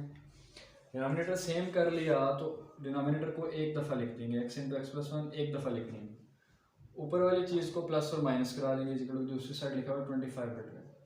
डिनोमिनेटर था x इंटू एक्स प्लस 1 लिख लिया, ये भी था सेम ही था, एक दफ़ा लिख लिया। जिन दो फ्रैक्शंस को सॉल्व कर रहे हो डिनोमिनेटर एक दफ़ा लिख लेते हैं अगर सेम हो जाए। सेम था एक दफ़ा लिख लिया, और ऊपर वाली वैल्यूज़ को क्या करते हैं, उनको वो करते हैं जो दरम्यान में दिया हो, दरम्यान में जो ऑपरेशन दिया हो, प्लस का ऑपरेशन दिया हो तो इसको और इसको प्लस करा देंगे, तो ये पहले लिखते हैं, फिर ये लिखेंगे और प्लस लिख देंगे। X square plus 2x plus 1 लिखा, आगे प्लस लिखेंगे और ये एक्स स्क्वायर लिख दिया। अब एक्स स्क्वायर में किसने ऐड होना है? एक्स स्क्वायर ने ऐड होना है, 2x स्क्वायर बन जाना है। 2x इसमें कुछ भी ऐड नहीं हो सकता, ये 2x से लिखा रहेगा, ये प्लस 1 लिखा हुआ, नीचे दिया गया x into x plus 1 is equal to किस साइड दिया हुआ 25/2। अब एक फ्रैक्शन इज इक्वल टू के इस साइड पे है, एक फ्रैक्शन इज इक्वल टू के उस साइड पे है। क्या करेंगे? क्रॉस मल्टीप्लिकेशन करेंगे। क्रॉस मल्टीप्लिकेशन में ये होता है जब इज इक्वल टू का साइन आ जाए, अगर इधर मल्टीप्लाई का साइन होता तो इस ऊपर वाली वैल्यू ने ऊपर वाली वैल्यू से मल्टीप्लाई होना था, नीचे वाली वैल्यू ने नीचे वाली से, लेकिन इधर मल्टीप्लाई इज इक्वल टू का साइन आ गया तो इस ऊपर वाली वैल्यू ने नीचे वाली वैल्यू से मल्टीप्लाई होना है और इस नीचे वाली वैल्यू ने इधर ऊपर वाली वैल्यू से मल्टीप्लाई होता है। इज इक्वल टू का साइन आ जाए मतलब क्रॉस मल्टीप्लिकेशन होता है। 12 को इससे मल्टीप्लाई करवाते हैं, किससे? 2x square plus 2x plus 1 से, और 25 ने x इंटू एक्स प्लस 1 से मल्टीप्लाई करें। 25x से वाट 25x बना, आगे लिखा हुआ x प्लस 1। 12 2x स्क्वायर से वाट 24x स्क्वायर बना, 12 2x से वाट 24x बना, 12 1 से वाट 12 बना। इस साइड ये चीज़ बनी, इस साइड अभी सिंप्लीफिकेशन नहीं हुई। 25x x से हुआ 25x स्क्वायर बना, 25x 1 से हुआ तो 25x ही बना। इस साइड और कुछ ऐड और सब्ट्रैक्ट नहीं होता तो इसको इसी तरह लिखा है। अगले स्टेप में इन दोनों वैल्यूज को भी उठा के इस साइड ले आएंगे। 24x square plus 24x plus 12 minus 25x square minus 25x square, क्योंकि इधर प्लस था इधर आके माइनस हो गया, प्लस 25x इधर आके माइनस 25x हो गया, इज इक्वल टू के उस पास 0 लिखा हुआ है। एक्स स्क्वायर वाली वैल्यू एक ये है, एक ये है, ये प्लस 24 लिखा हुआ है, ये माइनस 24, प्लस 24 माइनस 24 माइनस 1 बनता है, और माइनस 1 नहीं एक्स स्क्वायर लिखा हुआ दोनों साथ तो एक्स स्क्वायर लिखेंगे, माइनस एक्स स्क्वायर। एक्स वाली दो वैल्यूज हैं, ये प्लस 24x माइनस 25x, तो ये माइनस एक्स बन जाएगा। आगे ये प्लस 12 है और कोई कांस्टेंट नज़र नहीं आ रहा तो ये प्लस 12 भी लिखा रहेंगे, इज इक्वल टू 0। यहाँ तक पहुँचे। अब जो एक्स के साथ वाली वैल्यू हो उसका जो साइन हो वो अगर पॉजिटिव हो जाए तो आसानी हो जाती है, तो सारे साइंस बदल देंगे। ये साइन बन जाएगा एक्स स्क्वायर प्लस का, ये भी प्लस एक्स आ जाएगा, ये बन जाएगा माइनस 12 इज इक्वल टू 0, यानी साइंस बदल दिए। 0 का साइन भी बदला है, असल में सारे के सारे साइंस बदलने होते हैं। 0 का साइन भी बदला, लेकिन 0 प्लस हो या माइनस वो मिड में होता है, इस वजह से वो 0 ही रहता है। प्लस 0 और माइनस 0 आपस में इक्वल होते हैं, इस वजह से प्लस 0 लिखा है।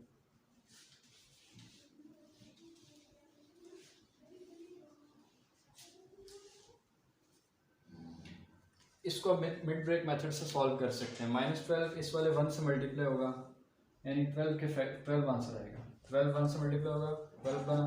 12 के फैक्टर्स बनाने हैं, एक 1 इंटू 12, दूसरा 2 इंटू 6, तीसरा 3 इंटू 4, इसके आगे नहीं बनते। कौन सा पेयर यूज़ करेंगे? ये वाला, क्योंकि हमें चाहिए इसका जो कॉफिशेंट है, इसका कॉफिशेंट क्या है? इसका कॉफिशेंट 1 है, तो 4 माइनस 3 1 होता है।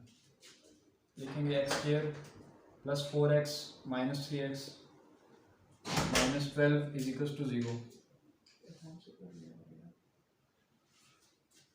इन दोनों में से कुछ कॉमन आ रहा है, x कॉमन आ रहा है, x प्लस 4।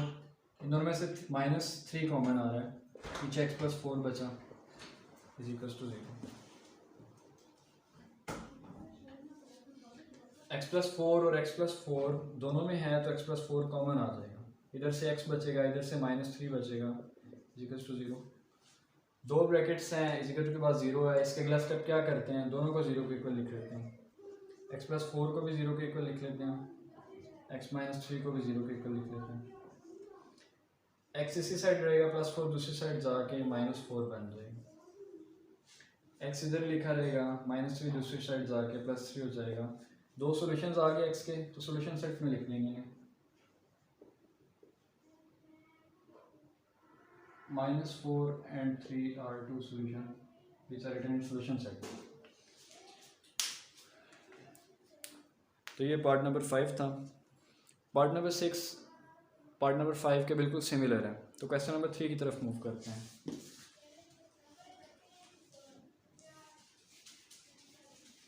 क्वेश्चन नंबर 3 में लिखा हुआ है solve the following quadratic equations bye completing square method, यानी कंप्लीटिंग स्क्वायर मेथड सीखने वाले हैं अभी।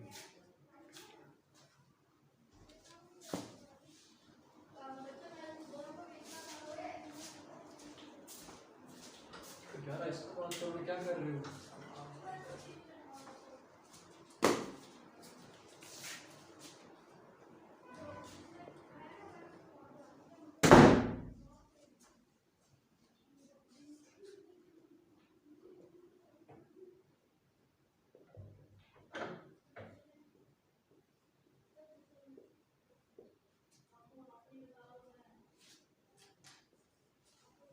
कंप्लीटिंग स्क्वायर मेथड क्या होता है वो सीखने वाले हैं। इसके पार्ट नंबर 1 में लिखा हुआ है 7x² + 2x - 1 = 0।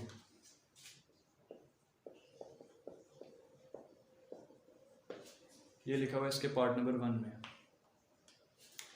स्टार्ट करते हैं।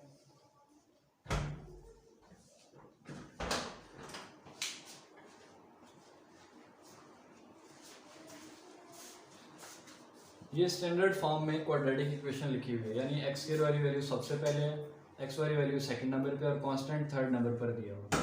इसमें ये करना होता है कि कांस्टेंट को इक्वल टू के दूसरी साइड भेज देना होता है। 7x² + 2x इधर लिखा रहेगा, कांस्टेंट को इधर थोड़ी स्पेस छोड़ देंगे क्योंकि इधर स्पेस कम आने वाली है, -1 को इधर भेज के +1 कर दिया। यानी कंप्लीटिंग स्क्वायर मेथड थोड़ा सा कॉम्प्लिकेटेड है, इसे स्टेप बाय स्टेप याद रखना होगा।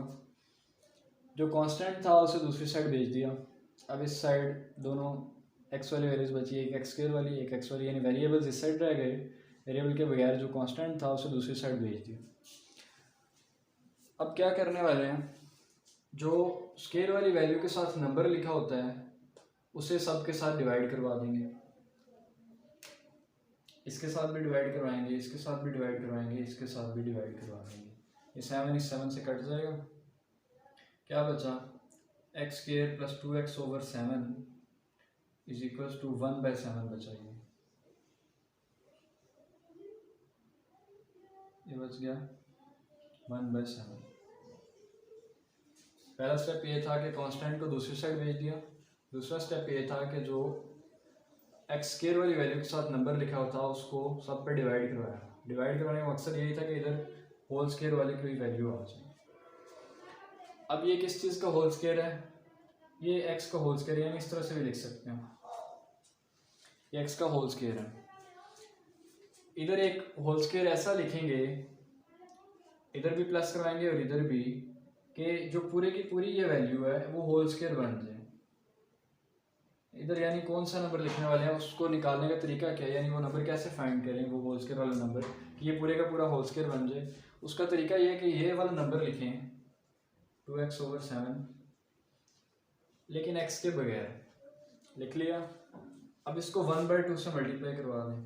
सिंपली ये जो कॉफिशिएंट है वो लिखा 1/2 से मल्टीप्लाई करवा दें। 1/2 से मल्टीप्लाई करें तो क्या बना, ये 2 से कटा 1/7 बचा। तो यहाँ पे लिखने वाले हैं 1/7 होल स्क्वायर में। अब 1/7 होल स्क्वायर में खुद से तो कुछ किसी भी इक्वेशन में ऐड नहीं कर सकते, लेकिन इस एक शर्त पे कि वो लेफ्ट हैंड साइड पे भी लिखें और राइट हैंड साइड पे भी। तो जो चीज़ इधर ऐड की, क्या ऐड किया, 1/7 का होल स्क्वायर, वही चीज़ इधर भी ऐड करेंगे 1/7 का होल स्क्वायर। दोनों साइडों पे ऐड करवा दिया 1/7 का होल स्क्वायर। 1/7 कहाँ से आया था, इसके कॉफिशिएंट को 1/2 से मल्टीप्लाई करने से। 2/7 को 1/2 से मल्टीप्लाई कर देंगे। अगले क्वेश्चन में भी जो कॉफिशिएंट x के साथ लिखा होगा उसको 1/2 से मल्टीप्लाई कर देंगे। तो आंसर आएगा उसे इधर लिखेंगे और होल स्क्वायर में लिख देंगे, इधर भी लिखेंगे और होल स्क्वायर में लिख देंगे। एंड जो चीज़ इधर ऐड की वही इधर भी ऐड कर दी। तो अभी तक 3 स्टेप्स हो चुके हैं। पहला स्टेप ये था कि कांस्टेंट को दूसरी साइड भेजा। दूसरा स्टेप ये था कि x के साथ जो नंबर लिखा हो उसको इधर भी और इधर भी डिवाइड करवा दिया। अगला स्टेप ये था कि कॉफिशिएंट को 1/2 से मल्टीप्लाई किया, जो आंसर बना उसको स्क्वायर में लिखा इधर भी और स्क्वायर में लिखा इधर भी। ये 3 स्टेप्स थे। आगे चलते हैं। ये किसी चीज़ का होल स्क्वायर है, ये भी किसी चीज़ का होल स्क्वायर है, तो दरम्यान में 2ab लिखा हुआ है। तो a² + 2ab + b² लिखा हो तो वो होल स्क्वायर बनता है। तो होल स्क्वायर में से लिख लेंगे a प्लस बी का होल स्क्वायर। ये किधर गया, ये लिख दिया होल स्क्वायर में लिख दिया, तो ये किधर गया, ये फार्मूले में ख़त्म हो गया, क्योंकि A square plus 2ab plus B square के फार्मूला इज इक्वल्स टू किसके बराबर होता है, a plus B whole square के। तो दरम्यान में जो 2ab होता है वो ख़त्म हो जाता है और होल स्क्वायर की फॉर्म में लिखा जाता है। अब ये क्या वाकई ये 2ab है या नहीं वो चेक कर लेते हैं। 2 लिखेंगे, a लिखेंगे, a हमारा क्या है x है, b लिखेंगे, b हमारा 1/7 है, तो ये बनता है 2x इंटू 1, मतलब 2x डिनोमिनेटर में क्या है, डिनोमिनेटर में 7 इंटू 1 यानी डिनोमिनेटर में 7 है, 2x ओवर 7, तो हाँ 2x ओवर 7 ये 2ab बनता है, 2ab is equal to 2x over 7, तो 2ab 2x ओवर 7 है, यानी ये a square plus 2ab plus b square है, तो ये होल स्क्वायर था, तो ये होल स्क्वायर लिख दिया इसे।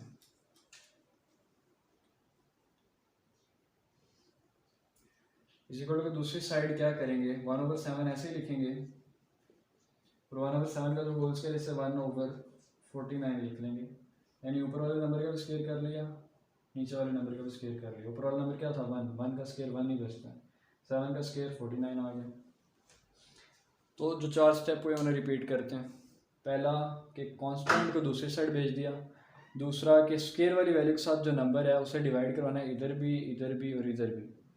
तीसरा कॉफिशेंट जो मिड में कॉफिशेंट दिया हुआ है, या ये जो नंबर है इसका जो कॉफिशेंट है उसे 1/2 से मल्टीप्लाई करना है, 1/2 से मल्टीप्लाई करके जो नंबर आएगा उसे इधर लिखना है और स्क्वायर लगा देना है, फिर वही चीज़ उधर भी लिख देनी है, यानी वही नंबर लिखना है और स्क्वायर लगा देना है।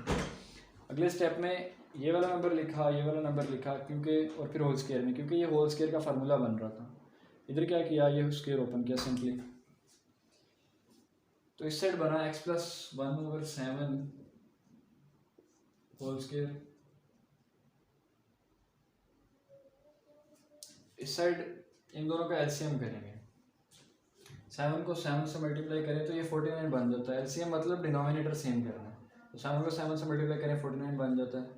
अब इस 7 को 7 से किया, यानी डिनोमिनेटर को 7 से मल्टीप्लाई किया, तो न्यूमरेटर को भी 7 से मल्टीप्लाई करना पड़ेगा, तो 1 इंटू 7 7 बनता है, नीचे 49 इधर भी है 49 इधर भी, यानी सेम चीज़ है तो एक दफ़ा लिख लेंगे, ऊपर 7 प्लस 1, ऊपर ये ऑपरेशन अप्लाई हो जाएगा।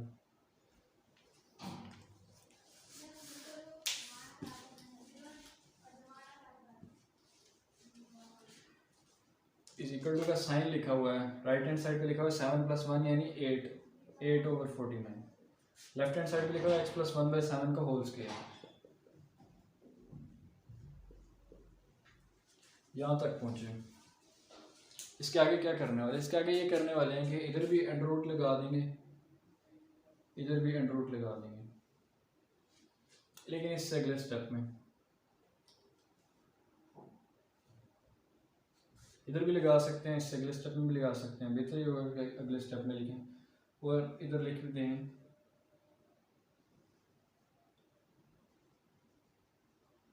कि apply square root on both sides, के दोनों साइड्स पे स्क्वायर रूट अप्लाई करें।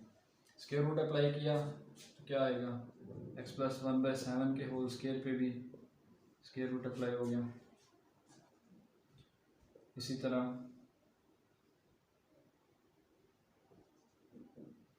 8/49 पे भी स्क्वायर रूट अप्लाई हो जाएगा, ये हो गया, ये इससे कट गया, पीछे बचा x प्लस 1/7।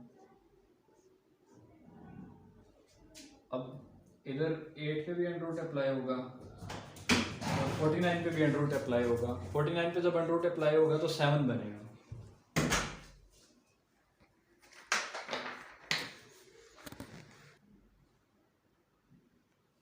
मतलब इधर क्या हुआ, अंडर रूट 8/49 पूरे का पूरा अंडर रूट के अंदर लिखा हुआ था, मतलब 8 के ऊपर भी अंडर रूट लगेगा, 49 पे भी अंडर रूट लगेगा, 49 पे अंडर रूट लगेगा मतलब 7 आ जाएगा। अब एक चीज़ बता दूं कि जब भी अंडर रूट अप्लाई होता है किसी भी नंबर पे, फॉर एग्जांपल वो नंबर 4 है, इसमें अंडर रूट अप्लाई हुआ, इसका आंसर हमें पता है 2, लेकिन इसका साइन भी देखना होगा, इसका साइन +2 भी होता है और -2 भी। अंडर रूट का क्या मतलब होता है, अंडर रूट का मतलब होता है कोई ऐसा नंबर जिसे 2 बार मल्टीप्लाई करने से जो उसके अंदर नंबर लिखा हो वो बन जाए, तो 2 को 2 बार मल्टीप्लाई करने से 4 बनता है, लेकिन -2 को भी 2 बार मल्टीप्लाई करने से 4 बनता है। -2 इंटू -2 + 4 बनता है।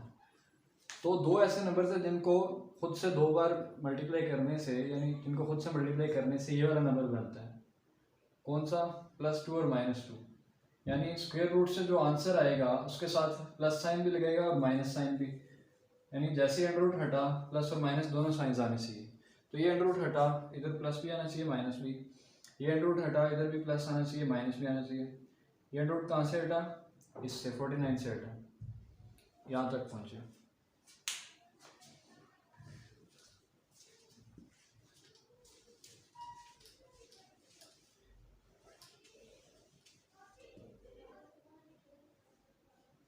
इससे आगे आप देखते हैं क्या होगा। कंसीडर करें दोनों साइड पे प्लस माइनस लिखा हुआ है, प्लस माइनस a = +-4, यानी plus minus left hand side पे भी है, राइट हैंड साइड पे भी है। अगर मैं एक साइड से प्लस माइनस ख़त्म कर दूं तो ये आंसर तब भी बिल्कुल ठीक रहेगा। इसको प्रूव करते हैं अभी ये कैसे होगा, क्योंकि इधर प्लस माइनस लेफ्ट पे भी है राइट पे भी। तो देखते हैं ये कैसे होता है। +-a = +-4। 4 सिचुएशंस बनती हैं। एक ये कि जब प्लस से होगा तब +4 होगा, प्लस से होगा +4 होगा। दूसरी सिचुएशन जब प्लस से होगा तो -4 होगा, प्लस से होगा तो -4 होगा। तीसरी सिचुएशन माइनस से होगा तो +4 होगा। चौथी सिचुएशन जब माइनस से होगा तो -4 होगा। ये 4 सिचुएशन थी। पहले प्लस के साथ, +a के साथ +4 और -4, +a के साथ +4 और +a के साथ -4, फिर -a के साथ +4 और -4 लिख दिया। 4 सिचुएशंस बनी। अब 2 सिचुएशंस और 2 सिचुएशंस सेम है। a 4 है, ये a भी 4 है, क्योंकि दोनों साइड माइनस है, दोनों साइड से माइनस खत्म कर सकते हैं। तो a = 4, a = 4, एक ही तो सिचुएशन है। एक सिचुएशन ये आ गई, a = -4, इधर -a = 4, इस माइनस को दूसरी साइड शिफ्ट कर सकते हैं, ये हमें पता है। तो a = -4 और a = -4 सेम सिचुएशन है। यानी एक चीज़ हमने सीखी कि अगर प्लस माइनस दोनों साइड्स पे गिवन हो तो किसी एक साइड से ख़त्म कर सकते हैं, यानी इधर से ख़त्म कर दें। अब क्या दो आंसर आने चाहिए? एक आना चाहिए a 4 के बराबर है, दूसरा आना चाहिए a -4 के बराबर है। यानी इधर 4 सिचुएशंस की, फिर सॉल्व करके 2 तक ही पहुँचे। किन 2 तक? a = 4, ये a = 4, a = 4, ये वाली भी a = 4, a = 4, यानी ये दोनों एक ही थे, वो इधर लिख दी। a = -4, इधर a = -4, इधर तक पहुँचे। यानी एक साइड से प्लस माइनस साइन खत्म कर सकते हैं = इक्वेशन में, = वाली वैल्यू में। तो हम इस साइड से प्लस माइनस का साइन खत्म कर देते हैं। ये करके हमने अपने लिए आसानी की। अब लिखेंगे x + 1/7 = एक दफ़ा +√8/7 के साथ, ये लिखा +√8/7 के साथ, प्लस साइन लिखें या ना लिखें फ़र्क नहीं पड़ता। एक दफ़ा लिखेंगे x + 1/7 -√8/7 के साथ, -√8/7 के साथ लिखिए। अब इनको आगे सॉल्व करके x की वैल्यू तक पहुंचना है हमें।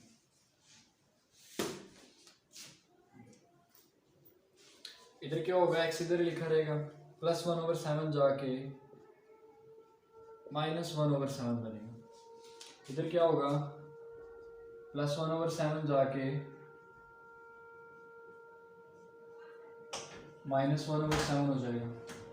दोनों में डिनोमिनेटर सेम है, इधर भी दोनों में डिनोमिनेटर सेम है। डिनोमिनेटर सेम हो तो एक दफ़ा लिख लेते हैं, ऊपर वाली वैल्यूज़ पे ऑपरेशन अप्लाई कर देते हैं, √8 -1। अब ये आगे सॉल्व नहीं होता, मतलब यही आंसर है। इधर भी 7 एक दफ़ा लिख लेंगे, -√8 -1 x के बराबर है। ये भी आगे सॉल्व नहीं होता, मतलब यही आंसर है। सॉल्यूशन सेट में एक ये लिखेंगे, एक ये वाली वैल्यू लिखेंगे, दोनों वैल्यूज लिखेंगे। अरे दो आंसर्स बने, x = -1 +√8/7 और x = -1 -√8/7। √8 को इस तरह से लिख सकते हैं 2 × 2 × 2, क्योंकि अंडर रूट लिखा, 8 की जगह पे 2 × 2 यानी 4, 4 × 2 8, 8 की जगह पे 3 दफ़ा 2 मल्टीप्लाई करके लिख सकते हैं। 2 दफ़ा 2 मल्टीप्लाई होंगे तो ये बनेगा 2 का स्क्वायर, और ये 2 इसी तरह साथ आ गया, ये अंडर रूट का साइन है। जब दो चीज़ें मल्टीप्लाई या डिवाइड हो रही हो, उन दोनों के ऊपर होल में अंडर रूट हो, दोनों पे अलहदा से लिख सकते हैं। 2 के स्क्वायर पे भी अंडर रूट अलहदा लिख सकते हैं, 2 पे भी अंडर रूट अलहदा लिख सकते हैं। ये इससे कट हो जाएगा, 2 अंडर रूट 2 बचेगा। यानी ये जो आंसर आया उसमें अंडर रूट 8 की जगह पे 2 अंडर रूट 2 लिख सकते हैं। ये कैसे हुआ? 8 की जगह पे 3 दफ़ा 2 लिखा, 2 2 इकट्ठे किए, दोनों पे 2 वैल्यूज अब रह गई, दोनों वैल्यूज पे अंडर रूट अलहदा किया, एक में कटा तो बाहर आ गया 2, ये अंडर रूट 2 ऐसे लिखा था। तो 2 अंडर रूट 2 लिख सकते हैं जहाँ पे 8 लिखा हो, यानी लिखेंगे x equals to -1 plus 2 under root 2 over 7, -1 minus 2 under root 2 over 7। अब ये जो दो वैल्यूज़ आई हमारे पास, इन दोनों वैल्यूज़ में सिर्फ एक जगह पे फ़र्क है, वो इस साइन में है। -1 प्लस 2 अंडर रूट 2 है, ये -1 माइनस 2 अंडर रूट 2 है। ये वाली वैल्यू लिखेंगे,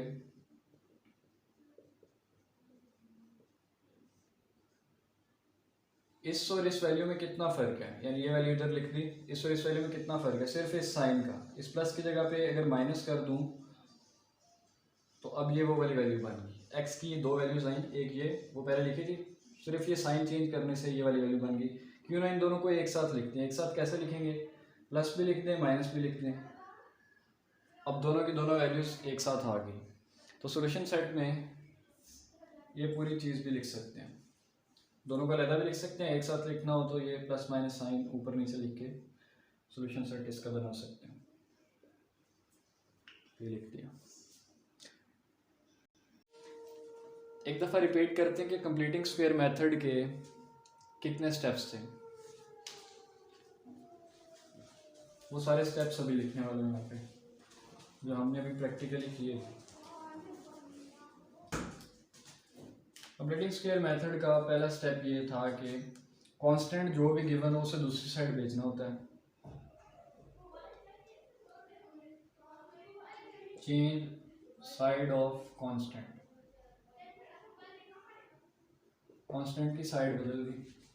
दूसरा काम क्या करना होता है, एक्स स्क्वायर के साथ जो कोफिशिएंट लिखा हो, कोफिशिएंट ऑफ एक्स स्क्वायर, उसको क्या करना होता है, कोफिशिएंट एक्स स्क्वायर को डिवाइड करना होता है हर एक टर्म के साथ। डिवाइड विद ऑल टर्म्स, सारी टर्म्स के साथ उसे डिवाइड कर देना। डिवाइड कर लिया सारी टर्म्स के साथ। सारी टर्म्स का डिवाइड करने के बाद क्या हुआ कि लेफ्ट हैंड साइड पे एक होल स्क्वायर बन रहा था, और उस एक होल स्क्वायर था, लेकिन पूरे की पूरी जो लेफ्ट हैंड साइड थी वो होल स्क्वायर नहीं थी। उस पूरी की पूरी लेफ्ट हैंड साइड को होल स्क्वायर बनाने के लिए जो दरमियान में नंबर लिखा हुआ था उसके कोफिशिएंट को, यानी जो एक्स वाली वैल्यू थी, कोफिशिएंट ऑफ एक्स, जो एक्स वाली वैल्यू थी उसको डिवाइड 2 से किया, डिवाइड बाई 2 या मल्टीप्लाई बाई 1/2, डिवाइड बाई 2 किया। इस वाले क्वेश्चन में जो पार्ट 1 किया था उसके अंदर 2/7 था, उसको 1/2 से मल्टीप्लाई किया था, मतलब डिवाइडेड बाई 2 किया था। इसको डिवाइडेड बाई 2 लिखें अगर, इस तरह अगले स्टेप में ये डिवाइड मल्टीप्लाई में चेंज होगा और 1/2 आ जाएगा। उसको 2 से डिवाइड कर देना। 2 से डिवाइड करने से जो भी वैल्यू बनेगी उसका स्क्वायर लेके इसके आगे ये बनता है कि square that value and add on both sides, और उसे बोथ साइड्स पे ऐड करवा दिया। दोनों साइड्स पे जब ऐड कर दिया तो लेफ्ट हैंड साइड पूरी की पूरी एक होल स्क्वायर बन गई। Left hand side becomes a whole square. Left hand side whole square बन गई, right hand side whole square तो नहीं बनी, लेकिन कोई ना कोई वैल्यू वहाँ पे भी आ जाएगी। तो क्या करेंगे अगले स्टेप में, अंडर रूट कर लेंगे दोनों साइड्स का, अंडर रूट या स्क्वायर रूट।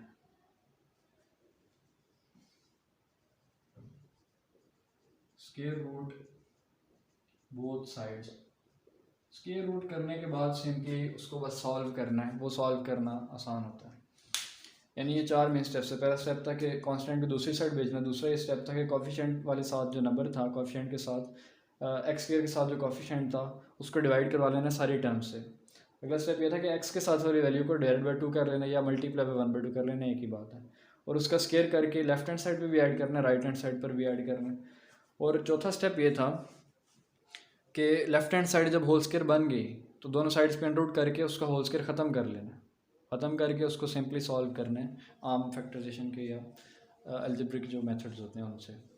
ये 4 स्टेप्स हैं कंप्लीटिंग स्केयर के।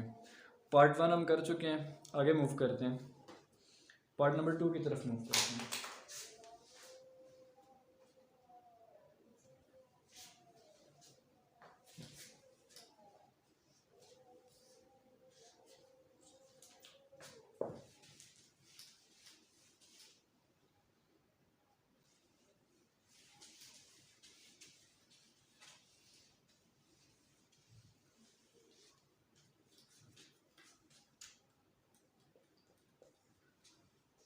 पार्ट नंबर 2 में लिखा हुआ है A X square plus 4x minus A equals to 0।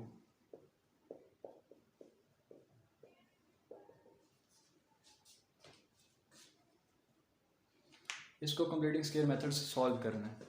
सारे के सारे स्टेप्स जो 4 स्टेप्स बताए उनको माइंड में लाते हैं और उसके आगे ये सॉल्व करना शुरू करते हैं। पहला स्टेप ये था कि जो कांस्टेंट होता है उसे दूसरी साइड पे भेज देना होता है, ये कांस्टेंट को दूसरी साइड पे भेज दिया। अगले स्टेप में जो कोफिशिएंट दिया होता है उसे सबसे डिवाइड कराना होता है एक्स स्क्वायर के कोफिशिएंट को। एक्स स्क्वायर का कोफिशिएंट ए है, इधर भी डिवाइड कराएंगे, इधर भी डिवाइड कराएंगे, इधर भी डिवाइड कराएंगे। ये इससे ऐसे कटा, ये इससे ऐसे कटा, 1 बचा, इधर बचा एक्स स्क्वायर प्लस 4 ओवर ए एक्स। अगले स्टेप में क्या करना होता है, एक्स के साथ वाली वैल्यू को लिख लें, 4 ओवर ए लिख लिया और 1/2 से मल्टीप्लाई करवा दें। करवाने के बाद ये 2 इस 4 से कटा, 2 ओवर ए बचा। 2 ओवर ए को इधर भी लिखें और इधर भी लिखें, यानी ऐड करें और होल स्क्वायर लगा दें, दोनों पे होल स्क्वायर लगा दें।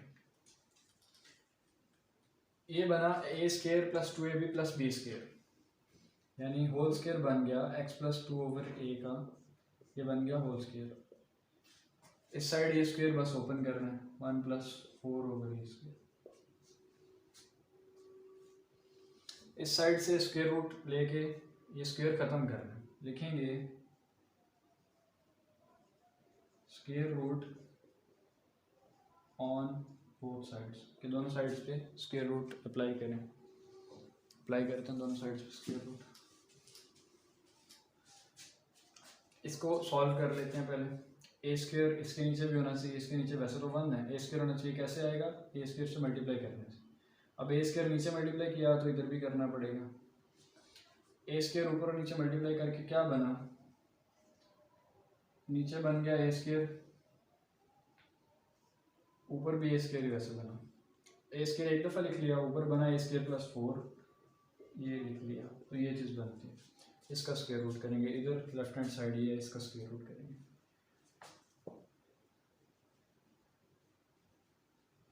यानी ये वैल्यू अब बन चुकी है। इसका स्क्वायर रूट करेंगे, बनेगा x प्लस 2 ओवर ए के होल स्क्वायर का स्क्वायर रूट। ये वैल्यू बनी ए square plus 4 over a square का स्क्वायर रूट। इसका स्क्वायर रूट किया मतलब ये कट गया, पीछे बचा x प्लस 2 ओवर ए। इसका स्क्वायर रूट किया तो ए स्क्वायर का स्क्वायर रूट अलग से होगा और ए स्क्वायर प्लस 4 का स्क्वायर रूट अलग से होगा।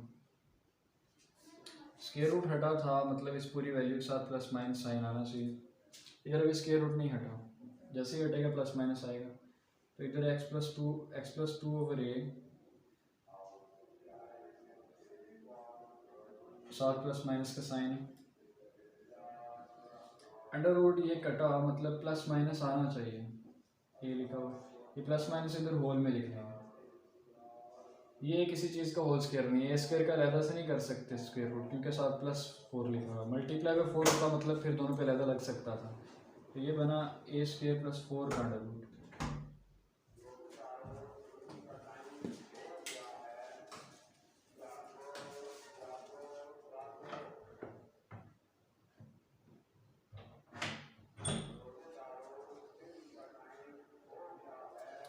अब इधर लेफ्ट हैंड साइड पे भी प्लस माइनस का साइन है, राइट हैंड साइड पे भी प्लस माइनस का साइन है, तो किसी एक साइड से रिमूव कर देंगे, इस साइड से रिमूव करते हैं हम।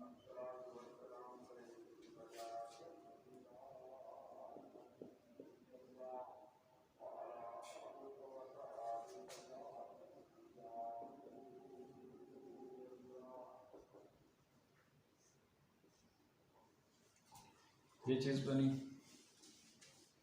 अगले स्टेप में एक्स इधर ही लिखा रहेगा। अच्छा ये प्लस माइनस है, इसे एक दफ़ा प्लस के साथ लिखेंगे, एक दफ़ा माइनस के साथ। X plus 2 over A is equals to under root A square plus 4 over A.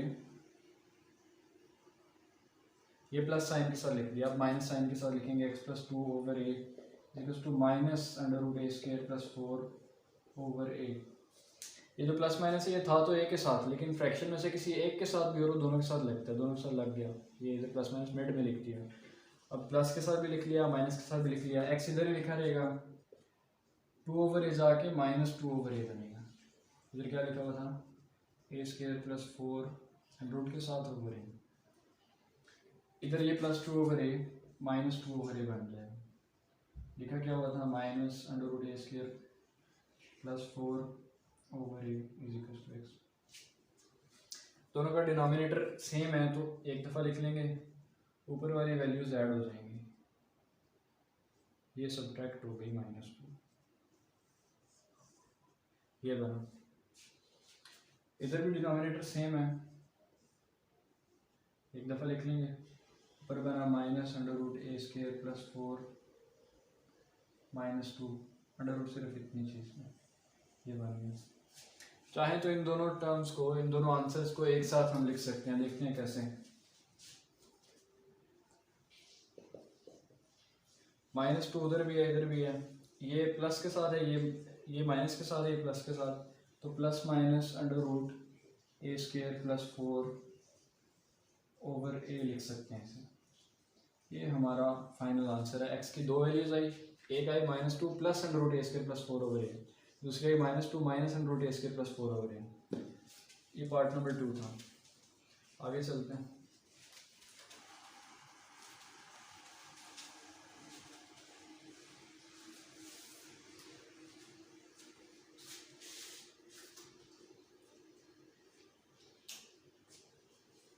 Part number 3 part number 1 की तरह सिमिलर है, और पार्ट नंबर 4 पार्ट नंबर 2 के जैसे।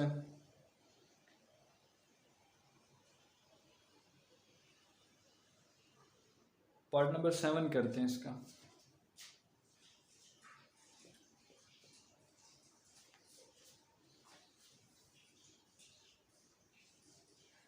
माइनस एक्स स्क्वायर प्लस 15/2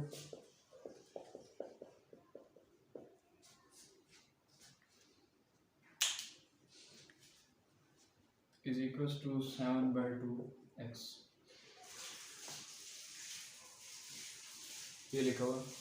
अब कांस्टेंट इधर है, कांस्टेंट को जब के इक्वल टू के दूसरी साइड होना चाहिए, तो कांस्टेंट को इक्वल टू के दूसरी साइड भेजना हमारा पहला काम होगा। ये थोड़ा डिफरेंट फॉर्म में लिखा हुआ है, लेकिन हमें समझ आ गया कि कांस्टेंट इधर लिखा हुआ है, कांस्टेंट को दूसरी साइड होना चाहिए, तो -15/2 बन के इस साइड आ जाएगा। और जो 7/2 एक्स वाली टर्म है उसको इस साइड ही होना चाहिए, -x² -7/2 एक्स, ये -7/2 सा लिखा चाहिए। और एक्स स्क्वायर के साथ जो कॉफिशिएंट है उसको सब के साथ डिवाइड करना है। क्या कॉफिशिएंट है, -1 है, -1 को सब के साथ डिवाइड करना है। -1 इधर भी, -1 इधर भी, -1 जिससे भी डिवाइड या मल्टीप्लाई उसके साइन बदल जाते हैं, तो सिंपली हम साइन बदल देंगे, ये प्लस कर देंगे, ये प्लस कर देंगे, ये भी प्लस कर देंगे।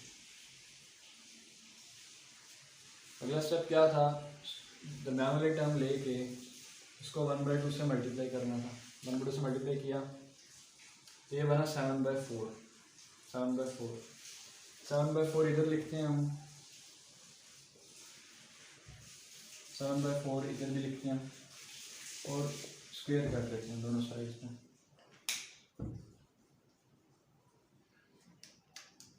अगले स्टेप में क्या करते हैं, ये पूरे का पूरा एक होल स्क्वायर बन गया। उस होल स्क्वायर में क्या लिखते हैं, पहले ये वाला नंबर लिखते हैं जो कि x है, फिर ये वाला नंबर लिखते हैं जो कि 7/4 है, और होल स्क्वायर लगा देते हैं। इस साइड ये स्क्वायर सिंपली ओपन करना है। 15/2 प्लस 7 का स्क्वायर 49 आ गया, 4 का स्क्वायर 16 आ गया।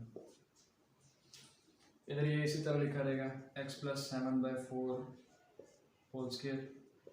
इधर ऐसे हम करेंगे, 2 को 8 से मल्टीप्लाई करेंगे, 15 को भी 8 से कर देंगे। 8 2 16 होता है, 16 एक बार लिख लेंगे। 8 15 से मल्टीप्लाई हो जाएगा, 15 8 बनता है 30, 34 ज़र 120, 15 8 ज़र बनता है 120 प्लस 49 लिख लो।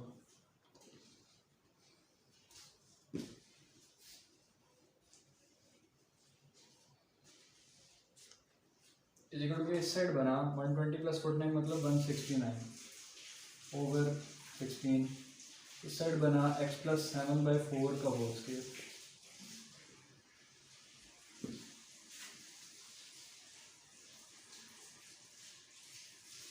इस साइड भी स्क्वायर है, इस साइड स्क्वायर नहीं है, दोनों साइड अंडर रूट करना है, इधर भी अंडर रूट करना है, इधर भी अंडर रूट। ये इससे कटा बचा x प्लस 7/4। जैसे स्क्वायर रूट हटे प्लस माइनस लगाना ज़रूरी होता है। इस साइड अंडर रूट ऊपर भी होगा नीचे भी, ऊपर वाली वैल्यू का होगा तो 13 बनेगा, क्योंकि 13 का स्क्वायर 169 होता है, 4 का स्क्वायर 16 होगा तो 4। अंडर रूट हटा मतलब प्लस माइनस लगाना पड़ेगा। Plus minus is equal to के दोनों साइड को किसी एक साइड से हटा सकते हैं, हटा दिए। अगले स्टेप में एक दफ़ा ये चीज़ प्लस के साथ लिखेंगे, एक दफ़ा ये चीज़ माइनस के साथ लिखेंगे।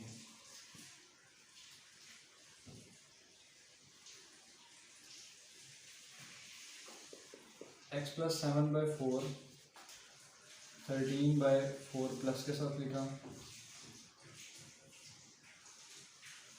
और x प्लस 7/4 माइनस 13/4 साथ लिखेंगे।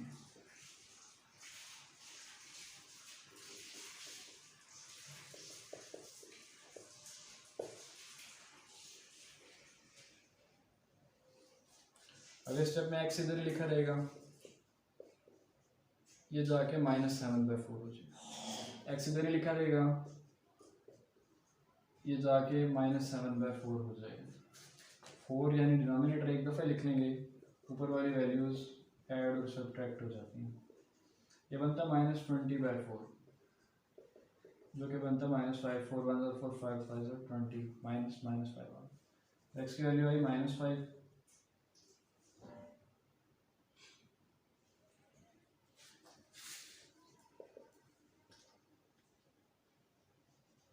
इधर भी 4 एक दफ़ा लिख लिया डिनोमिनेटर, ऊपर वाली वैल्यूज़ सब्ट्रैक्ट हो गई ऐसे।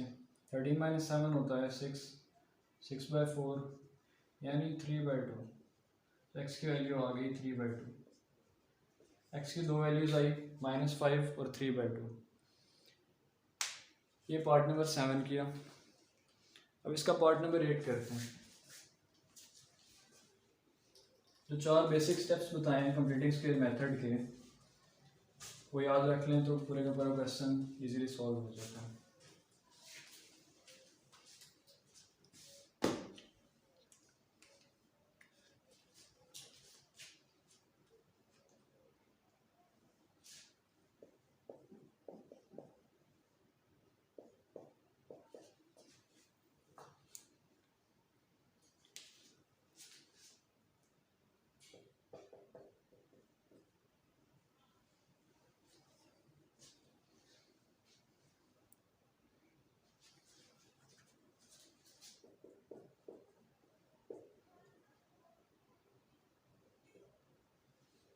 ये लिखा हुआ पार्ट नंबर 8।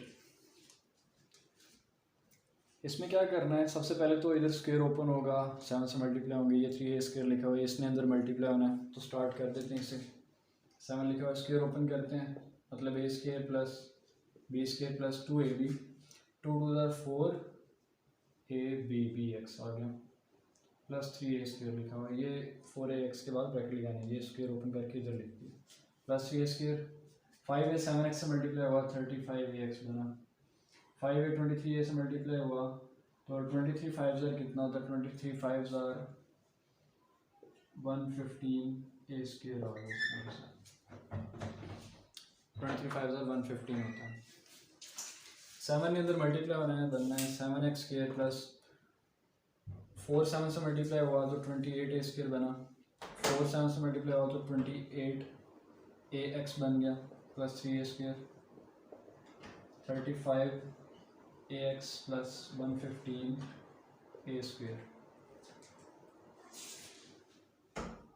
इधर लिखा हुआ 7x स्क्वायर, और कोई वैल्यू x स्क्वायर वाली है नहीं है, और x स्क्वायर वाली कोई वैल्यू नहीं है, तो 7x स्क्वायर इधर लिखा रहेगा।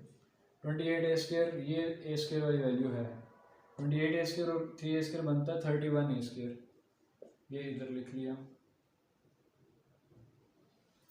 हम क्या कर रहे हैं, सबसे पहले इसे स्टैंडर्ड फॉर्म में लिख लें। स्टैंडर्ड फॉर्म में लिखने के बाद इसको सॉल्व करेंगे कंप्लीटिंग स्क्वायर मेथड से। 31 ए स्क्वायर आ गया, 28 ए एक्स ये लिखा हुआ है,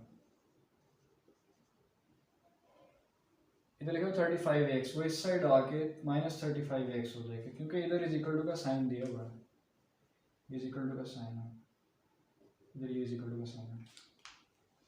35 एक्स इधर आके -35 एक्स बना, प्लस 115 ए स्क्वायर इधर आके -115 ए स्क्वायर बना, और इज इक्वल टू के बाद 0 लिखा हुआ, ये is equal to 7x square, x square वाली कोई और वैल्यू नहीं है तो 7x square as it is इधर लिखेंगे। 31 ए स्क्वायर -115 ए स्क्वायर, 31 ए स्क्वायर में से 115 ए स्क्वायर माइनस करना होगा, 31 माइनस 115 बनता है -84, तो -84 ए स्क्वायर आ गया, प्लस 28 एक्स -35 एक्स -7 एक्स बनता है, इज इक्वल टू के बाद लिखा हुआ 0। इन सब के सब में से 7 आता है कॉमन, क्योंकि 7 84 की टेबल में भी आता है, 7 12 और 84 होता है, तो 7 कॉमन ले लेते हैं, पीछे बचा x square -12 a square minus a x is equal to 0।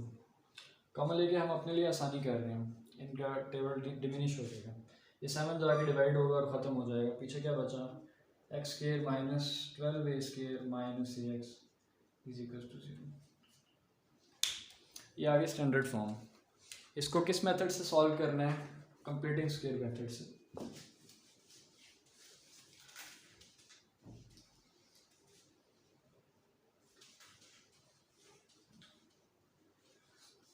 Solve करना स्टार्ट करते हैं।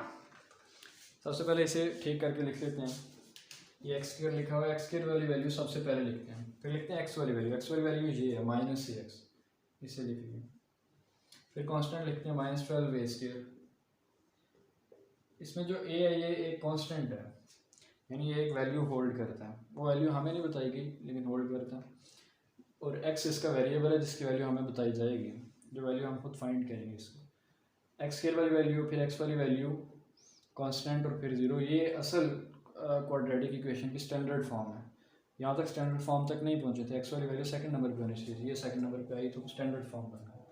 इसे अब सॉल्व करना है कंप्लीटिंग स्क्वायर मेथड से, कांस्टेंट को दूसरी साइड भेजेंगे, -12 ए स्क्वायर से +12 ए स्क्वायर बन गया, इस साइड लिखा हुआ है x square minus x, x square वाली वैल्यू के साथ कॉफिशेंट हो तो डिवाइड कराते हैं, कॉफिशेंट है ही नहीं, 1 है, 1 कॉफिशेंट हो फिर नहीं डिवाइड कराते हैं, यानी दूसरा स्टेप इस बार स्किप हो गया।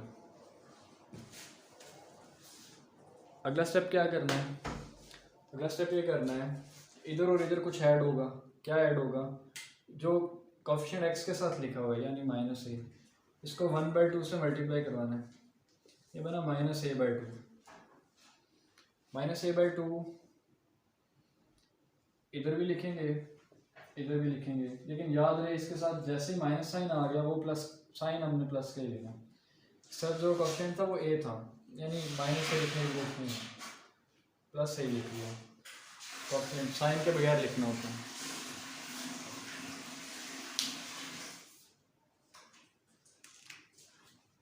लिखने के बाद उसका स्क्वायर लिखना होता है, ये स्क्वायर लिख दिया उसका,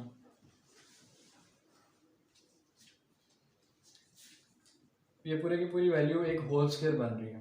होल स्क्वायर में क्या लिखते हैं, पहले ये लिखते हैं, फिर ये चीज़ लिखते हैं, साइन ये वाला लगाते हैं जो एक्स की वैल्यू के साथ हो माइनस का, और होल स्क्वायर में लिख देते हैं।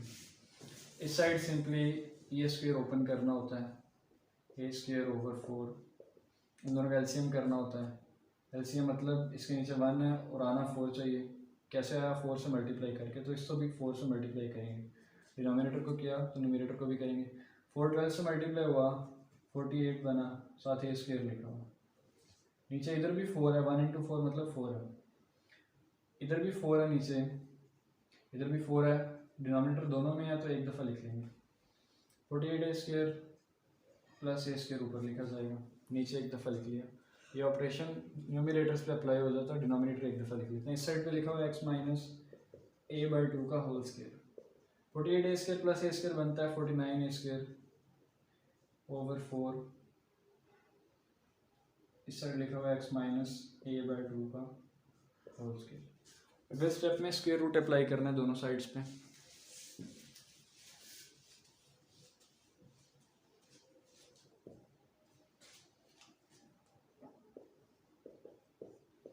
x minus a by two whole square 49 a square over 4। इस साइड भी स्क्वायर रूट लगाया, इस साइड भी स्क्वायर रूट लगाया, ये इससे कटा, x minus a by to बना।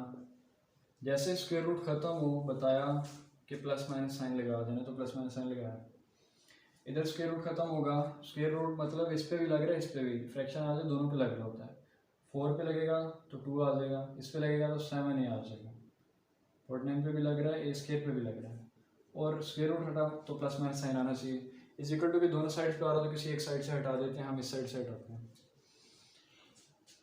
ये चीज़ बन गई। अब ब्रैकेट लगाने की जरूरत नहीं क्योंकि प्लस माइनस साइन हट चुके हैं। ये वैल्यू इसके साथ लिखी जाएगी, एक दफ़ा प्लस में एक दफ़ा माइनस में। देखते हैं x minus a by to 7 A by to लिखा हुआ है, प्लस के साथ भी और माइनस, एक दफ़ा प्लस के साथ लिख लिया, अब माइनस के साथ लिखने वाले हैं। x minus a by to minus 7 A by to के साथ लिख लिया।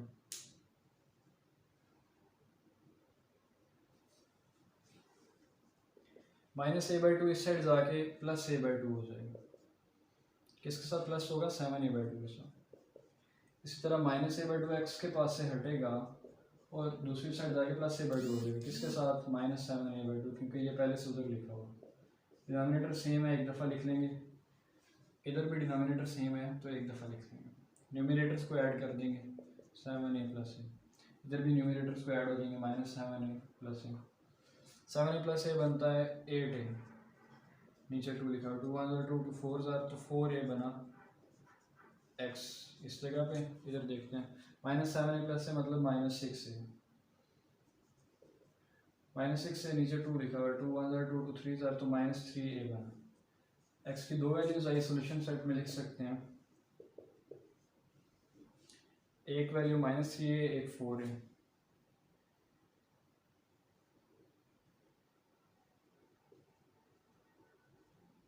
ये दो वैल्यूज आ गई। ये एक्सरसाइज 1.1 का लास्ट क्वेश्चन का लास्ट पार्ट था। तो आज के दिन में हमने जो 4 चीज़ें सीखी वो ये थी कि क्वाड्रेटिक इक्वेशन क्या होती है। जिसकी डिग्री 2 हो वो क्वाड्रेटिक इक्वेशन कहलाती है। जिसमें x वाली वैल्यू का कोफिशिएंट 0 हो वो प्योर क्वाड्रेटिक इक्वेशन कहलाती है। ये दो चीज़ें थी। तीसरी चीज़ ये सीखी थी कि क्वाड्रेटिक इक्वेशन को सॉल्व मतलब x की वैल्यू फाइंड करनी होती है। फैक्टराइजेशन से कैसे x की वैल्यू फाइंड करते हैं वो सीखा, और फिर कंप्लीटिंग स्क्वायर मेथड से कैसे करते हैं वो सीखा। और कंप्लीटिंग स्क्वायर मेथड के 4 जो स्टेप्स थे उनको भी हमने डिटेल में स्टडी किया। एक्सरसाइज 1.1 कंप्लीट हो गई चैप्टर नंबर 1 की।